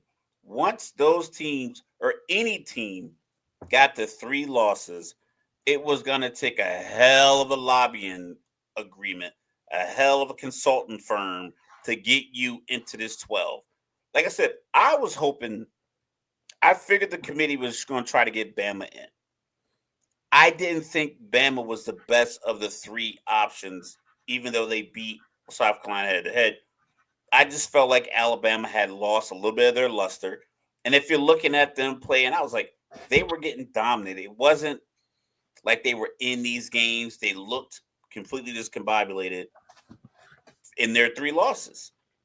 And like I said, in their best win against Georgia, they had a 28-0 lead and had to come back. No one brings that up. Like, the pundits just simply say, Bama beat Georgia. Yeah, they had a 4-touchdown lead and lost the lead. Oh, Ole Miss put that thing on Georgia. They put it on their forehead. But I know I keep bashing Oklahoma, but one last thing. So they went 6-6. They beat Bama by 21. They went 6-6. 2 of those wins are Maine and Temple. These are your heroes. So when I first looked at this bracket, I know a lot of people are out here talking about, oh, look at this. The conference champs shouldn't get automatic buys because XYZ, they aren't the best team, so on. So you have to have some kind of structure. You have to have some kind of structure. Just like the NFL, we just talked about it, right? Tampa would host Minnesota today, even though Minnesota's 11-2 and Tampa's only 7-6, because winning has to matter. Winning your division, winning your conference, whatever it is. If that's the case, then abolish it. Don't have any conferences. Just have 134 contracted teams, if you will. But when I look at this bracket, for example, I look at Oregon at number 1. Okay, they're the undefeated team in the country. Only one. That makes perfect sense to me. Georgia, you want to say the SEC is the toughest conference and they won the SEC? Okay, I can buy that at number 2. Now, if you got a problem with Boise at number 3, who do you put there? Then you tell just going off of how things played out. You know what I'm saying? You tell Clemson not to lose to Louisville. That's simple. You tell Clemson not to lose to South Carolina. And there's your 3 seed. But the games have to matter. The results have to matter. You need that format that locks in something. It has to be structured. Everything else can be influenced by conjecture, positioning, because and this is the first year of it. That don't mean it's going to be like this next year. The chairman, Ward Manuel. Oh yeah, Ward Manuel. He said he had one statement last week basically saying, hey, the rankings are set. There's not much anybody can do to change anything. And then they watched the game and they watched SMU and they thought, I think SMU deserves more of a shot than Bama. Meanwhile, saying that they redo the rankings every week. Some of the things they just need to be a little bit more honest. I would personally like a reseeding after the first round. So if we're looking at 8-9 or the 9-8 matchup, 12-5, 11-6, and then the 10-7 matchup. If all 10, 11, 12, and 9 win, then I want to reseed it to where 12 will play 1, 11 will play 2, 10 will play 3, and 4 will play 7. Or however it's played out. Yeah, highest plays lowest, and you go from there. Yeah. Yeah. And I remember early in this year when you said, because I don't know if we said it on the pod, if we said it. Oh, we definitely said it on the pod when we did our preview. The example that I used was, what if you're Ohio State? I remember what I said now. Yeah. What I said was, if you're Ohio State and you're number 1, and then your 8-9 is Georgia against a Penn State team that you beat already this year, that's going to be motivated to get revenge against you. That is unfair from the standpoint of if your number 4 is somebody like, say, Tennessee. We were thinking Boise State was going to be your 12 seed. Right. Yeah, they were going to be the 12. Yeah, Boise was going to be the 12 in that scenario. So your 5 would have played Boise. And then just going off of perception, they would have played the weakest Power 4 conference champion, since that would have been the 4 seed. Not saying that team is automatically the worst, but just perception-wise, being the 4 seed, they're the worst of the Power champions. So as the 5 seed, that was the sweet spot. Because even looking at this bracket now, and like I said, it's year 1, so I don't want to overreact. But if I'm Oregon right now and I'm looking at, I get the winner of Ohio State, Tennessee. You know what I'm saying? And hypothetically, Texas, if Texas beats Clemson, you got the 12 seed and the weakest Power Conference champion, the Power Conference champion that the committee put Boise in front of. So you also have this is another thing that is a kind of a setback. So Ohio State's getting a home game, Texas getting a home game, Penn State's getting a home game, Notre Dame's getting a home game. Oregon's playing their game in the Rose Bowl. So it's Oregon. They're playing their game in California. Arizona couldn't get the Fiesta Bowl because it would have been a home game in the second round, even though these other teams that didn't do as well as them per the ranking system all were just obliged to get home games. Yeah, so Georgia gets the Sugar Bowl. So Arizona couldn't play the Fiesta Bowl because it had been a home game, so they got to play the Peach Bowl. So Arizona can end up playing Clemson in Atlanta. So tell me, what's going to be the advantage there? Then you got Boise. They're playing at Arizona. I think that's only a couple of states away. It's not too crazy. From Boise, it's still far, but yeah, not so bad, I guess. But there's 2 states. Relatively speaking, south. Yeah. Yeah, you can make that drive in a caravan in a couple of days. No illegals. We're not saying that. But Georgia gets the Sugar Bowl. They're getting their game in New Orleans against an Indiana team, a team from Indiana. So they're getting their game down south too. So it's like, well, not only that, but going back to my point about the 1 and the 5, look at the 2 and the 3. Georgia gets the winner of this Notre Dame Indiana game. Whoever wins that 6-11 is going to feel great playing against Boise. You know what I mean? And that's the thing. You know what I mean? Is that like I'm not saying manipulate the bracket. I'm just saying that it has to make sense because like I think it makes sense per the logic that they had already. Like I said, there was no logic. we talk about these rules ahead of time. Like the whole, if the offensive team fumbles at the back of the end zone, why should that be a touchback? I'm like, because that's the rule. It's the rule that everybody knows when the season starts. Like you enter the season knowing this is the case. Catching the ball, going through the ground, holding on to the ball. We may dislike the rule, but everyone knows what it is clearly, and it has examples of how it works. So this was the format. They might tweak it. I personally don't think they should because I don't want too much influence. I need something standard. I need a standardized process, and you can tweak maybe the reseeding, but that's about it. Yeah, I just think that it's year one. The highest ranked conference winners, I like that because it does give you this variable. Yeah, I think it's just year one, and we can't overreact. We just can't overreact. It's year one. People overreacting because it's just narrative that there's this narrative out there that college football fans don't want to watch college football games if the team on the helmet isn't one of these blue bloods. Yeah, you got dickheads like Cam Newton out here talking about don't nobody want to watch Indiana, don't nobody want to watch Arizona State, and it's the same things we talk about with the NBA. When you get to nobody wants to watch the Bucks. Like, what do you mean? Like, what does that mean? Like, do you like football or not? Exactly. That's it. This team earned it. It's not like it's a raffle. It wasn't like, hey, everyone put their team helmet in this ping pong machine, and if your helmet pops up, you get in. They played 12 games. They won 11 of them. SMU played 13 games. They won 11 of them. Boise State played 13 games. They won 12 of them. They have probably in some people's ballots the leading Heisman candidate on their team. So it's like you want football. You want good football. I want to see Boise State versus Penn State because Cam Newton forgets like Auburn wasn't that good until he got there that 1 year, and they've been mediocre pretty much. They had a couple of good runs, but he was a dynamic player. Like, what if people say, you know what? Auburn's been so bad recently, we don't care that they have the potential number 1 pick and a Heisman Trophy player and they're undefeated. They had to come back against Alabama in the Iron Bowl. We don't want them in the national championship game. What if someone said that, and then a committee had the power to not put them in strictly off of that statement?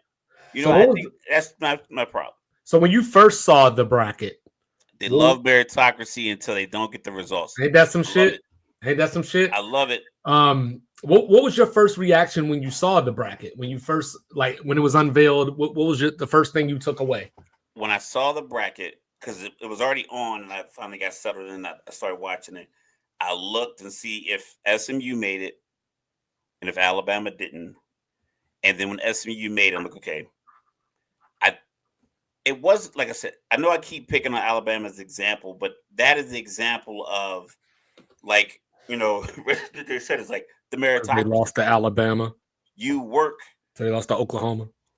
Like, if you do the work, you should be rewarded with the opportunity for the promotion. SMU did the work. It's not as if they were an SEC school and they went in the ACC and then dominated. They were a smaller conference school, went to the ACC. It's like, I get it. Everybody didn't play a dominant schedule. Texas didn't. Miami didn't. I think the Miami vitriol was a little bit more than I wanted, but I think people had to dump on Miami in order to levitate one of the 3 SEC schools that people felt were left out. One of those 3 lost. Yeah, you can't make it on your own merit, so you have to tear somebody else down. You got to tear Miami down, and like I said, Miami gets a stop on that last drive against Syracuse. Does that make their schedule that any much better? No. No, because then Syracuse wouldn't be ranked anyway. They would be, but they'd be in. They'd be in with no rank wins. You know what I mean? So it's like they would have been in anyway. So like, there's going to be teams like Boise State. If Boise State has 2 losses, they probably don't get in because of where they start. We understand that as the season plays out. But when we got to the end, and everybody hit their check marks, even though everyone didn't get the same list of requirements. Some schools were allowed a variance that every other schools didn't get. Ohio State had an option that other teams didn't have. For instance, Miami. Miami's 10-2, Ohio State's 10-2. Ohio State's last game was a loss, and it was a bad loss. Miami lost on the road. Ohio State lost at home, but it was like, oh, that was a rivalry game. So we'll let it slide. And to Residente's point, Bama played a 5-7 Wisconsin team, a 6-6 South Florida team, same record as that Oklahoma team that beat Alabama and that Vanderbilt team that beat Alabama, and they played Mercer. That was the out of conference schedule. Ole Miss. When you have a schedule that you know is weak, when your schedule is weaker, when you look at it preseason, it's like we have a schedule that we have to go 11-1 with. Georgia had a schedule that allowed them to go 10-2. They were allowed, like Ohio State had a schedule that allowed them to go 10-2, and then Indiana being a really good team and Penn State being really good this year helped them out. But they had wiggle room to go 10-2. My Alabama didn't have the wiggle room to go 9-3 because they didn't lose to Georgia and they didn't lose to South Carolina. If they would have beat everybody else and 2 of their 3 losses were Georgia and South Carolina, then maybe the argument would have been a little bit more. You can say, look at my tough schedule. You know what I mean? Look at my tough schedule. I lost tough games. I still wouldn't let you in, but you know what I'm saying? But you'd have a bigger argument. So SMU's like, listen, we lost to BYU, who was ranked in the top 10 for a lot of the year. And we were in our, new conference. So hey, we get our shot. Hey, Rez, I'll give you one guess who Ole Miss opened the season up against this year. So what stood out to me when I first saw the bracket was Notre Dame and Indiana playing each other. They're in the same state and haven't played each other since 1991. So like little old me that remember that game in 1991 was like, hey, that's awesome. My second thought was, what they going to do with Georgia? Because yes, they're the SEC champion, or you can't put them number 1 just because Oregon's the only undefeated team. But I was like, what do you do with Georgia now with this Carson Beck situation? But they put them at number. They put them at number 2 anyway. Then should they be? No. Should they be? They should be 4 without their starting quarterback. The problem is that you can't put Boise in. No, I said first game, Mike. First game of the season. Like, no, you can't. No, because in that situation, you're kind of talking about putting Boise in front of Georgia, and I don't know if you can do that. Well, they kept FSU out because they didn't have a quarterback, even though but it was only 4 teams. It's a little different. You know what I mean? Yeah. The third thing that stood out to me was why they do Texas like that. Clemson about to walk into DKR, stomp a mud hole and walk it dry. Cade Klubnik from Austin, Texas. Oh man, it just writes itself. That's why they did that game. Probably. Where would you put him if you would you put him? Well, see, this is this is my thing, and this is where you get into college football because college football doesn't have any logic. So, for example, people were arguing about South Carolina being in instead of you look that up, Mike. You know what I'm saying? I said guess. I didn't say look it up. I knew the answer. You know what I'm saying? But yeah, I lost my train of thought now. Oh, so Clemson. So we were talking about South Carolina. They should be in, and then I would say, but they lost to Bama and Ole Miss. So I can't put them in if I'm not going to put one of those 2 teams in. So for Clemson's situation, they have the conference title. Why not put them in front of SMU? So you could have just simply put Clemson at 11 and put SMU at 12. And you have 2 Texas teams playing. I mean, not on purpose, but yeah, like, you know what I mean? I think you looked it up. So Mr. Logical. I think that being on purpose wouldn't have been a bad idea because you have 2 Indiana teams playing, and it would make sense since Clemson beat SMU if you swapped them. It wouldn't blow my mind to have them at 11 and 12. So Mr. Logical, this is Ole Miss's out of conference schedule. They opened up the season. Whoa, whoa, pause, pause. They opened up the season with the mighty Paladins of Furman. You know, they won that game 76-0. That's a real score. They played Middle Tennessee State. You know what I'm saying? I'll give y'all one more guess. Don't look it up, Mike. What city is Middle Tennessee State in? All right. They won that game 52-3. They went to Wake Forest, you know, and they won that game 40-6. They played Georgia Southern from the Sun Belt, and they won that game 52-13. Where does tough out of conference schedule at? At least South Carolina plays Clemson out of conference. He was banking on SEC strength of schedule being the strength of schedule metric works in an argument for your top team with the least amount of losses being represented. It can't work for all of them because everybody's strength of schedule in the SEC is going to be higher. You can't just disregard the fact that other teams played their 12 games as well. That's the problem. It's like your strength of schedule at Ole Miss, yeah, it could be 22, could be 21, whatever it is. But of that, you lost 3 of your 12 games. And for those of you playing at home, and for those of you playing at home, if you guessed that Middle Tennessee State plays their football in Murfreesboro, Tennessee, you are correct. You know, but and by the way, they played all those games at home. Yeah, Georgia Southern plays in Statesboro, by the way, Statesboro, Georgia. But you know, but as I was as I was looking at the bracket, then I said, "Wow, they really put Boise at number 3," and it's a damn shame that Boise and number 1 only undefeated team Oregon don't even get a fucking home game in the playoffs. Why am I the number 1 seed if I can't even have a home game?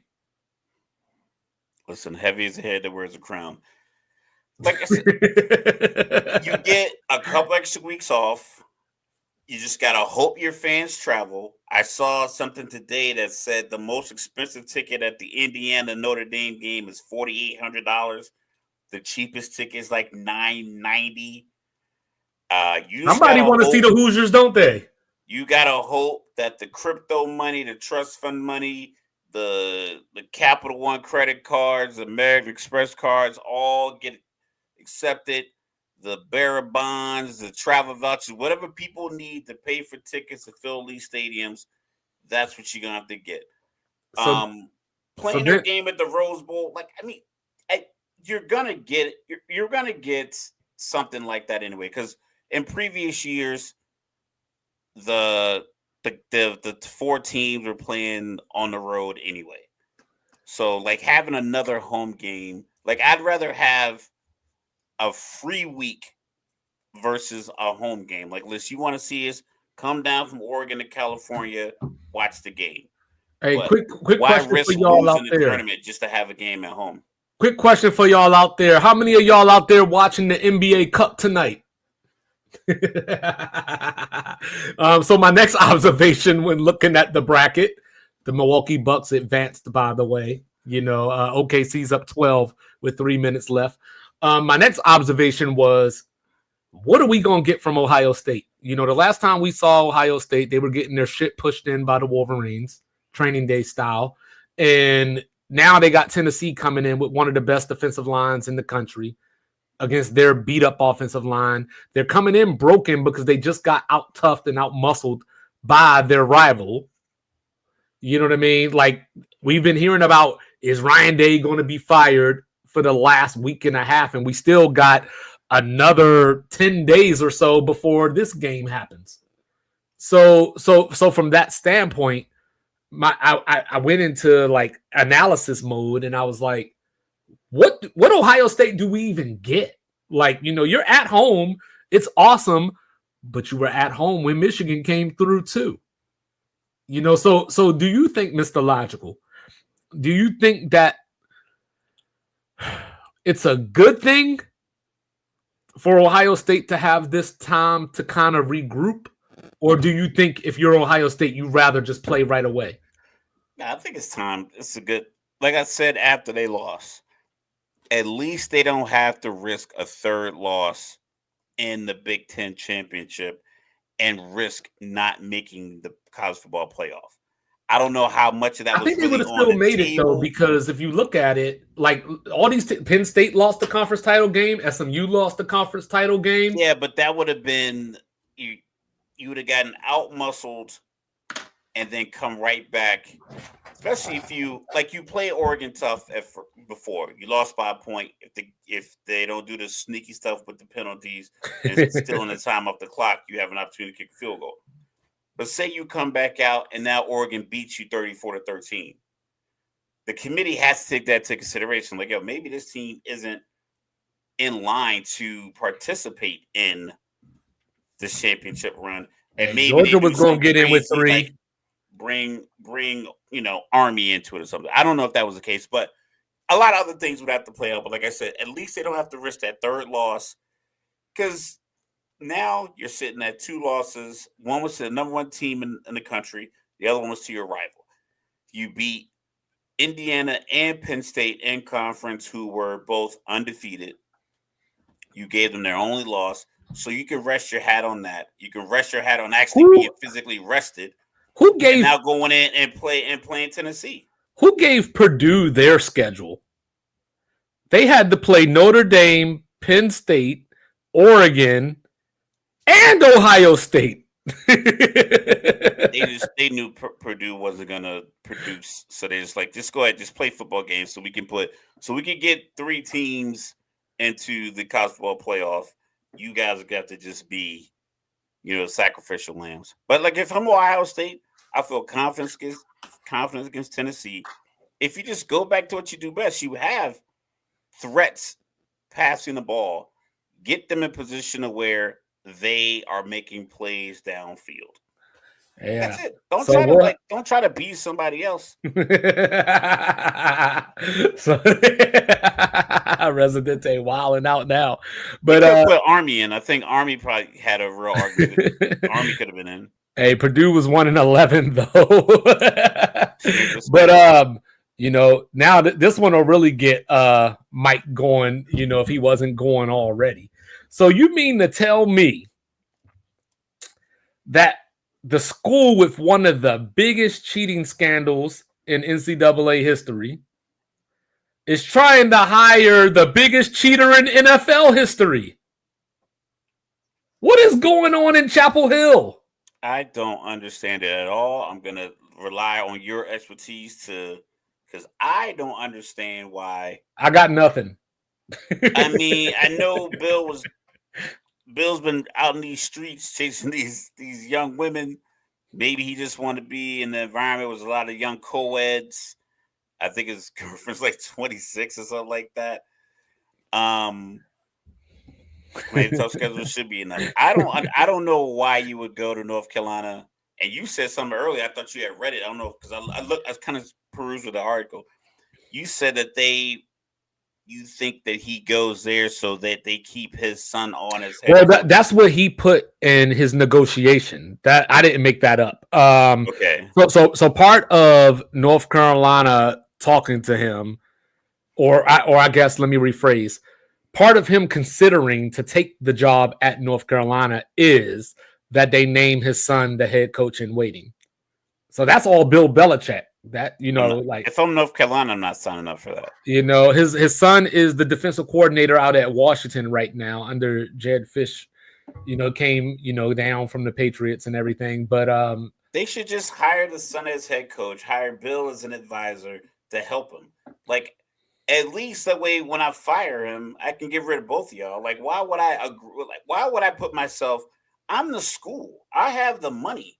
I'm North Carolina. Even though I'm not a big football program, I'm fucking North Carolina. Well, I was trying to think, why am I going to placate to a guy who hasn't coached college football and was fired from his last NFL job. And the rumor has it, the dude calling games for Fox was the reason that you were winning games. Like, why am I going to leverage my future for you? Well, that's why I was wondering, and I like Bill, but I'm like, why would I do that from UNC? Well, that's why I was wondering from the standpoint of, I don't know what kind of cachet Bill Belichick would have with high schoolers or in college football players. Because yes, he's a 6-time Super Bowl champion as a head coach. He's got 2 as a defensive coordinator.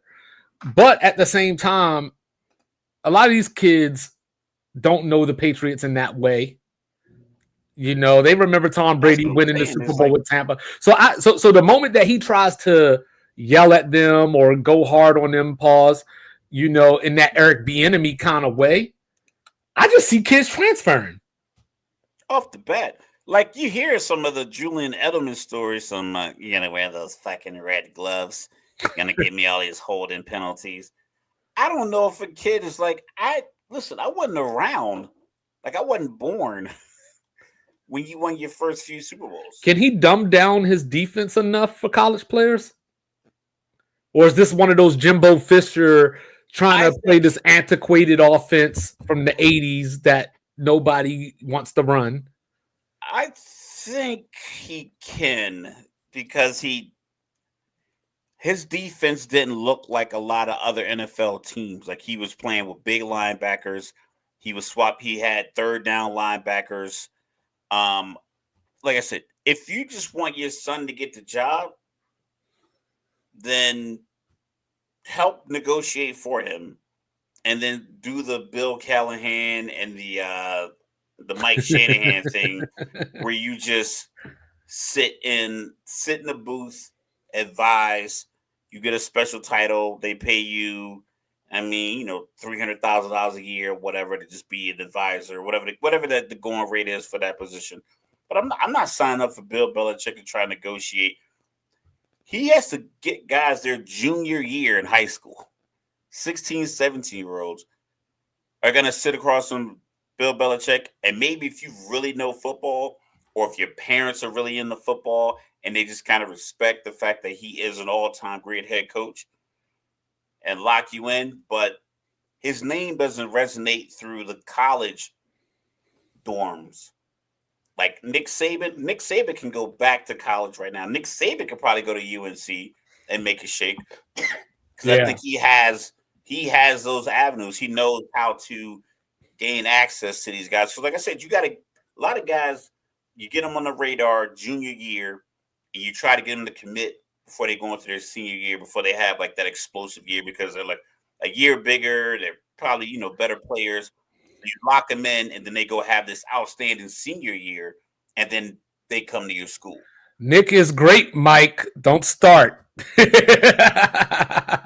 Nick is great. Bill Belichick is a damn good coach. I don't know if he's great in the way that Nick Saban is, because once Tom Brady did leave, I have to acknowledge what happened there. I have to acknowledge what happened pre-Tom Brady. Forever, Mike. Oh, sorry, my bad. Like, Nick, listen, as a retiree, I can tell you at some point it's like, yeah, I'm done here. I'm done dealing with, especially when you were doing it as long as Nick Saban. He was like, I can see the writing on the wall. You don't want to have I don't want to deal with transfers out. Like a guy who gets divorced.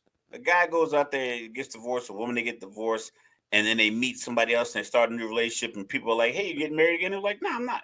Like, why not? Like, listen, I did it. I understand it. This is what I want to do now. So Nick, running around saying bitch box. I want to talk football. I don't want to talk NIL deals with a guy who hasn't caught a single pass for the school that I've coached to multiple championships. Like, imagine that that power dynamic for a guy who's had plead autonomy for his career. And that's what I'm talking about with Bill. Bill was the GM. He was making the draft picks. He was cutting guys. I think he was negotiating contracts. He's not gonna, like, if I'm a kid that's like, I think Anthony Hardaway, I heard him in an interview. He was talking about guys. He was like, it's hard to coach with the NIL stuff now. Granted, coaches, you just got to figure out to make it work. It can work. You just got to get out of your way to make it work. But he said, I got guys on my team that like, you hear about guys that figure, you know what? I'm gonna stay in college one more year and get another 2.5, 3 million, or I'm gonna do great at Memphis or whatever school, and I'm gonna transfer to another school. They're gonna break me off for another 4 or 5 million. Because if I get to the league, I might be a 13th guy in the bench. Yeah, you really It might think not be Bill getting any Belichick is bread. going to be here for that? I mean, he the same age as Saban, the same age as Matt Brown. Yeah, so it's like as far as UNC is like, why are you out here recruiting someone who's probably, if you're the AD and you're 40 to 45, you're athletic director, you're somewhere in that age range. Bill Belichick is probably older than your pops. I'm 43. My dad's 68. 67. Going on 68. So it's like, if I'm hiring someone, if I'm working at Temple or Rutgers and I'm like looking for a head coach, why would I hire a guy older than my pops?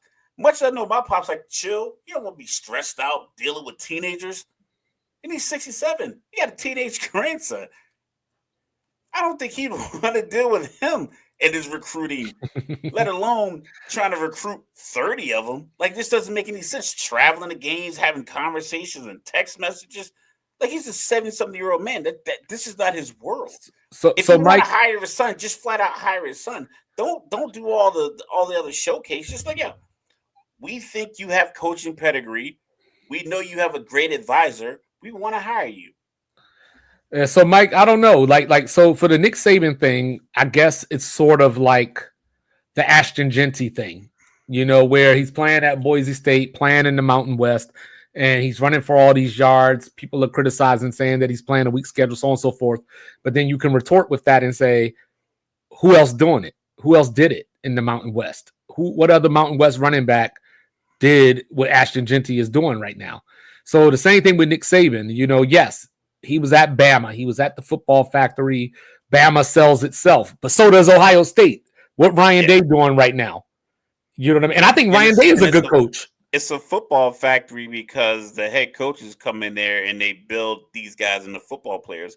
Because Auburn's in the same recruiting space. Georgia's in the same recruiting space. Georgia Tech's in the same recruiting space. It's just like your program has Oregon and Oregon State. I mean, hell, Bobby Bowden only won 3. Urban Meyer, won 3? And Nick Saban's got 6, 7 of those things. Saying, and, so I mean, like, yeah, like Nick Saban, people studied his defenses. And same thing with Bill Belichick. People studied their defenses. The same way that we send people to, not necessarily. Like, Bama's players are maybe better, like, when you talk about, like, in the trenches and you add those type of things to it. But Ohio State didn't have Garrett Wilson, C.J. Stroud, you know what I'm saying? Like, Olave, they got a Marvin Harrison Jr., they got a Mecca Abuka right now, Jeremiah Smith, Justin Fields. You know what I'm saying? Robert Smith going all the way back in the day, Chris Carter. You know what I mean? like Ohio. They've had equal caliber players. Granted, if we went like line for line and stat for stat, we had like some assistants here doing all the points. But they went line for line. Like Bama had a run where they weren't as high. They got Saban. Saban's a great coach because everybody's not doing what he's doing with this. Everyone has money. Every team down south has the same recruiting range. They all have the same level of popularity. Like, if a kid's trying to play college football, he knows where LSU is. He knows Arkansas, knows Texas, knows all these other schools. It's just they go to Bama because Bama turns out championship. If Ohio State players are not better than Bama, they're the next best thing. Like, you know what I mean? There ain't that much of a gap between Bama's players and Ohio State's players. It's not enough of a gap to have like a statement like, oh, they're better. Like, if the gap, honestly, if we did all of the math and everything else, they probably have the same amount of Heisman Trophy winners. They probably have the same amount of guys who won Outland Awards and linebackers awards and corner. They probably have the very similar numbers. It's not going to be like Heisman.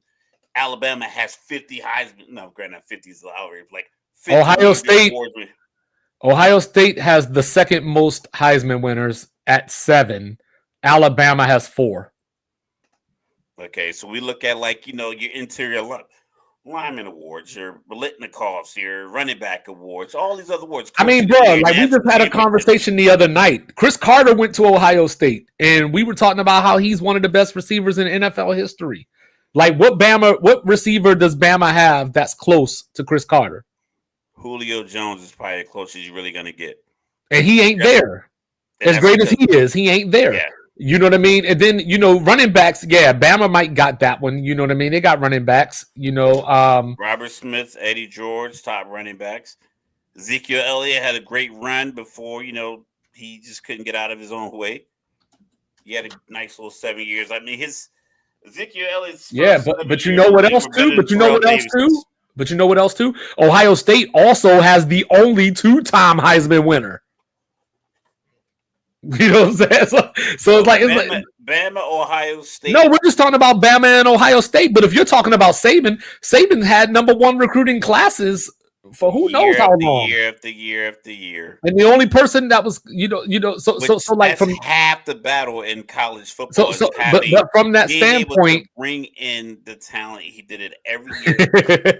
But from that standpoint, Ohio State was still top 5. You know what I'm saying? So unless you think the difference between the number 1 recruiting class and the number 5 recruiting class is golfs, I don't believe that. Yeah, it's a player here, a player there. So 4-star that if Alabama doesn't get 1 or 2 4-stars, that maybe they commit to Auburn, and Ohio State gets a guy that was supposed to go to Michigan and he comes to Ohio State, it'll flip from 1 to 5 or 2 to 4, 2 to 3. How many years was Saban in Miami? And you got to remember too, what the fuck was LSU before Saban went there? Man got like 7 to 8 rings. LSU was nothing but the football. LSU was nothing but the football uniform version of the Lakers before Nick Saban showed up. What has LSU done? And not many college coaches do well in the NFL. Just like Florida. Florida has a lot of talent. You know what I mean? Urban Meyer's a great coach, did not do great at Jacksonville. But guess what? Florida, you know what I'm saying? They say they have the arrogance of Notre Dame and the trophy case of Wake Forest. You know what I'm saying? Like, but Nick Saban, he was only in the Dolphins, what, a year? And a half, and then a year and a half? Like, yeah, like, you know what I mean? So, I mean, we don't know how that would have played out. And he acknowledged that. Maybe got a couple of seasons. And he acknowledged that. And that's why Bill Belichick going to North Carolina doesn't make a lot of sense. But we can't deny Nick's greatness, because even if you don't think he's individually a great coach, you want to break it down. But if you don't think he's it was a season. Who is? Who is? Who is the gold standard for greatness if it's not Saban? Let's see. So the Dolphins went 9-7 his first year. You know, they didn't make the playoffs, but they went 9-7. They came in to 2006 and they finished 6-10 that year. And then he went to Bama. So he coached 2 seasons. Yeah. But he went 9-7 in one of those years, but that's not true either. You know what I'm saying? Urban Meyer took Utah to the Sugar Bowl and beat Bama. Beat Nick Saban. No, Kent Whittingham beat Saban. Oh, it was Whittingham, my bad. But Urban Meyer got that started though. Yeah, he was a champion at Bowling Green. He went to Utah, got Alex Smith to a number 1 draft pick, and then went to Florida, beat the vaunted Ohio State team, and then went to Ohio State. And then won a second title at Florida because he beat Oklahoma. Yeah, and then with less talent because of the probation, he still was undefeated at Ohio State. He won the national title with a 3rd-string quarterback who then got drafted off of it. Yeah, Cardale Jones. You know what I mean? Like, they lost JT Barrett in preseason that year, or Braxton Miller. Yeah. JT Barrett came in, got injured in the Michigan game, and then Cardale Jones beat Wisconsin 59-0, and then beat Bama in his next game, beat Chip Kelly in the 3rd game. These guys are good coaches. There's only a hand. Like I think the problem is we have access to too much information, and the great guys are always kind of just put in our face. Pause. And we want to break it down, but you got to understand if you're not going to understand if you not understand, for lack of a better word, if we're not going to use the success of guys that we see clearly, Belichick, Saban, Phil Jackson, Popovich, Pat Riley. These guys, even Spo to Chip Kelly. You had to see, like, if you see it, it's like, okay, if you don't think they're great, then you got to tell me who is, and then you got to let me know what metric are you using to say that this person is not great and these people are. Well, for the most part, the great guys are great at what they do. I think, like I said, we're just kind of just flooded with greatness, and I don't think we respect greatness the way we should. Hence why I don't understand why Bill Belichick is like going to take his legacy down the UNC. It's like, oh, you're a great NFL coach, contrary to all the stuff about Tom Brady and everything else, because Tom Brady had a good couple of years in Tampa Bay, but he also went 8-9. He was yelling at people all the time. It just was, he is an all-time talent, and he's head and shoulders above most quarterbacks have ever played the game. He is going to shine no matter where he goes. But that doesn't mean Bill Belichick's defense didn't allow for that, didn't allow for those opportunities, because, like I said, we talked about that Rams Super Bowl. I agree. That game super tight to the vest. I agree. Jim Harbaugh is a great coach. He's won everywhere that he's gone, but he doesn't have the resume of Saban. Right. He can be great, but he can. We're not saying because Nick is Andy great, Reid's no great one too. else is. We are not saying that it's limited to, but it is. There is a guy at the top. There's guys. Yeah, but you know what? And I'm not even trying to do the Patrick Mahomes thing. But before Patrick Mahomes showed up, Andy Reid was known as the biggest choker in coaching. These are narratives that have been. Yeah, he was still a great coach in my eyes, but a lot of people didn't want to give him that title. 5 consecutive NFC title games. 5 consecutive NFC championship games in Philadelphia, made a Super Bowl. Nobody cared. Had T.O. out there in the Bronco Acre going 9 catches, 122 yards. If Donovan McNabb throws the ball, like there's greatness. There's greatness. There's great. There's very good, and then you just go down from there. You know what I mean? Like, no, I know they weren't necessarily losing because of Andy, but they absolutely were, because the biggest criticism that he had was, which he still has a problem with, is his clock management. Like, Andy Reid still to this day does not manage the clock correctly. Yeah, you know what I mean? And no when you narrative with Nick Saban, he just wins. and with Andy Reid, to your point though, you know what I mean? When you look at some of those teams that he was playing with, I mean, he had Freddie Mitchell, Todd Pinkston as his wide receivers. You know what I mean? So I mean, like, yes, he's a great coach because we saw him do more with less. You know, Nick Saban, like I said, he came to, before LSU, he put Michigan State on the map. You know, like, Michigan State was just little brother, you know what I'm saying, until they beat Desmond Howard in Michigan that year. Nick Saban was the coach that year. Like, you know, Michigan State, outside of the 1960s, when they won that national title back in 1966, played Notre Dame in that tie that's considered to be the greatest game in college football history by old people. You know what I'm saying? Like, outside of that year, there was no such thing as Michigan State football. You know what I mean? Like, and I mean, Saban, you know, he came there and did that. You know what I mean? So, like, there are great coaches, you know, Jay Wright was a great coach, but then NIL came and he was like, I don't want to do this no more. Yeah, which is fine. Like I said, if you've ascended to the level where you are in your sport, whatever it is, whatever your craft is, it's like you want to own the leverage in most conversations, most negotiations. Like, I don't think Bill Belichick is walking into a room with a 37-year-old GM somewhere in the NFL and pleading his case for why he should be the head coach. I just don't think that's happening. It's like, you brought me in. This is what I plan to do with your team. I'm not selling you to me. I'm telling you why your team needs me. And this is why. And the longer this goes on, he's probably not getting the job the longer this goes on. Well, I And mean, he's honestly, I 72 don't know. now. I mean, where you want Nick Saban to go? Like, if you put Nick Saban at any Power Four conference team right now, you put him on Florida State right now, they're in the CFP next year. I guarantee it.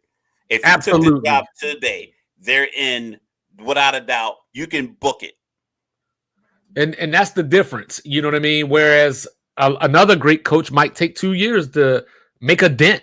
You put Brian Kelly on Florida State right now, 7-5, maybe 8-4.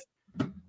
You put Chip Kelly in Florida State right now, same thing, 7-5, 8-4. Maybe the offense looks good.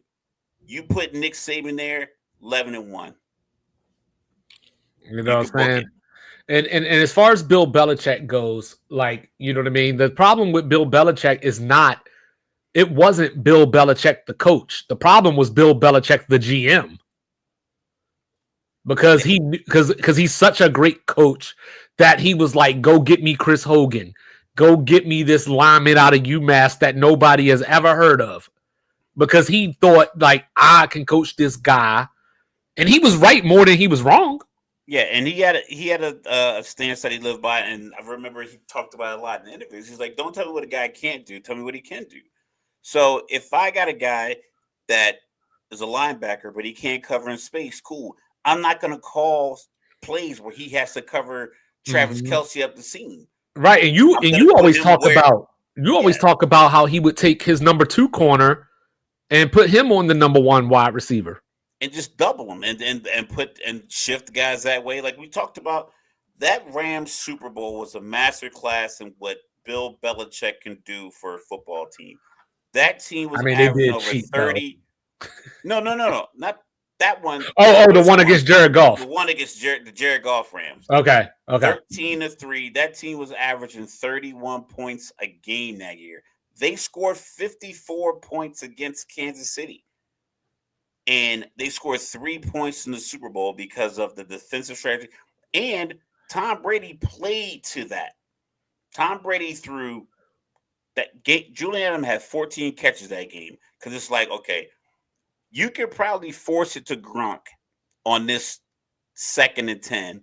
But he knew the game plan was, don't give them any short fields. Don't put the ball in harm's way at all. We're at a disadvantage offensively.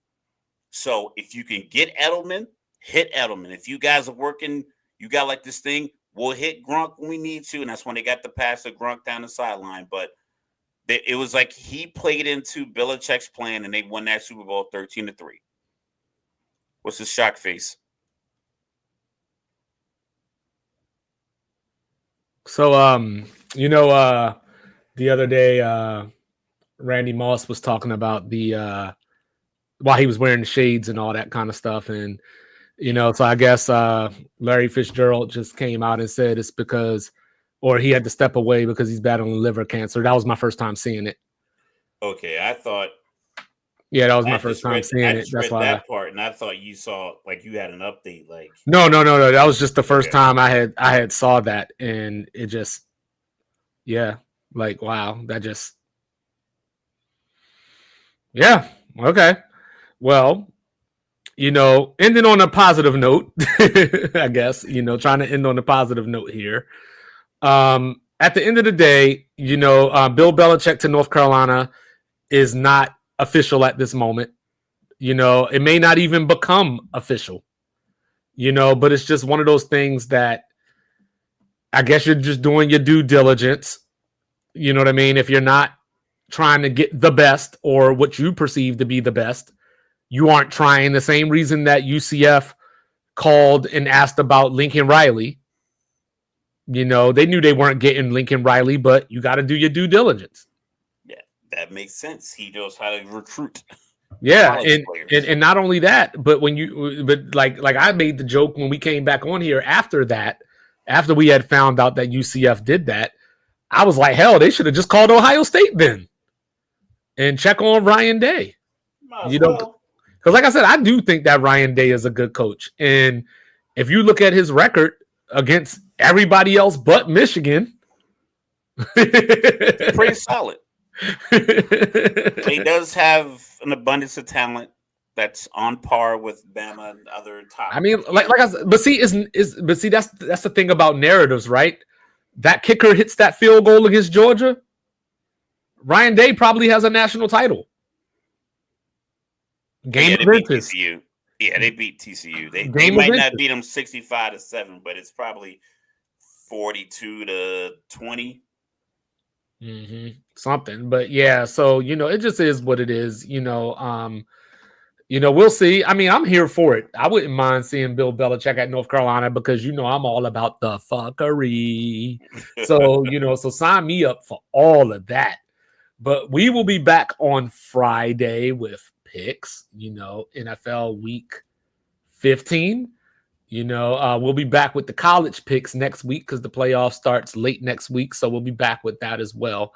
But season ends like the middle of January. I know, right? These guys are playing football. But it's all about the student athlete, right? Like, review, subscribe, share, rate, do all the free things. Do all the good things. He is the one and only Even Kill. Mr. Logical, don't bring feelings to a fact fight. Don't do it. I am. I can't get in the camera which way I go. 2-5. We love you. Peace.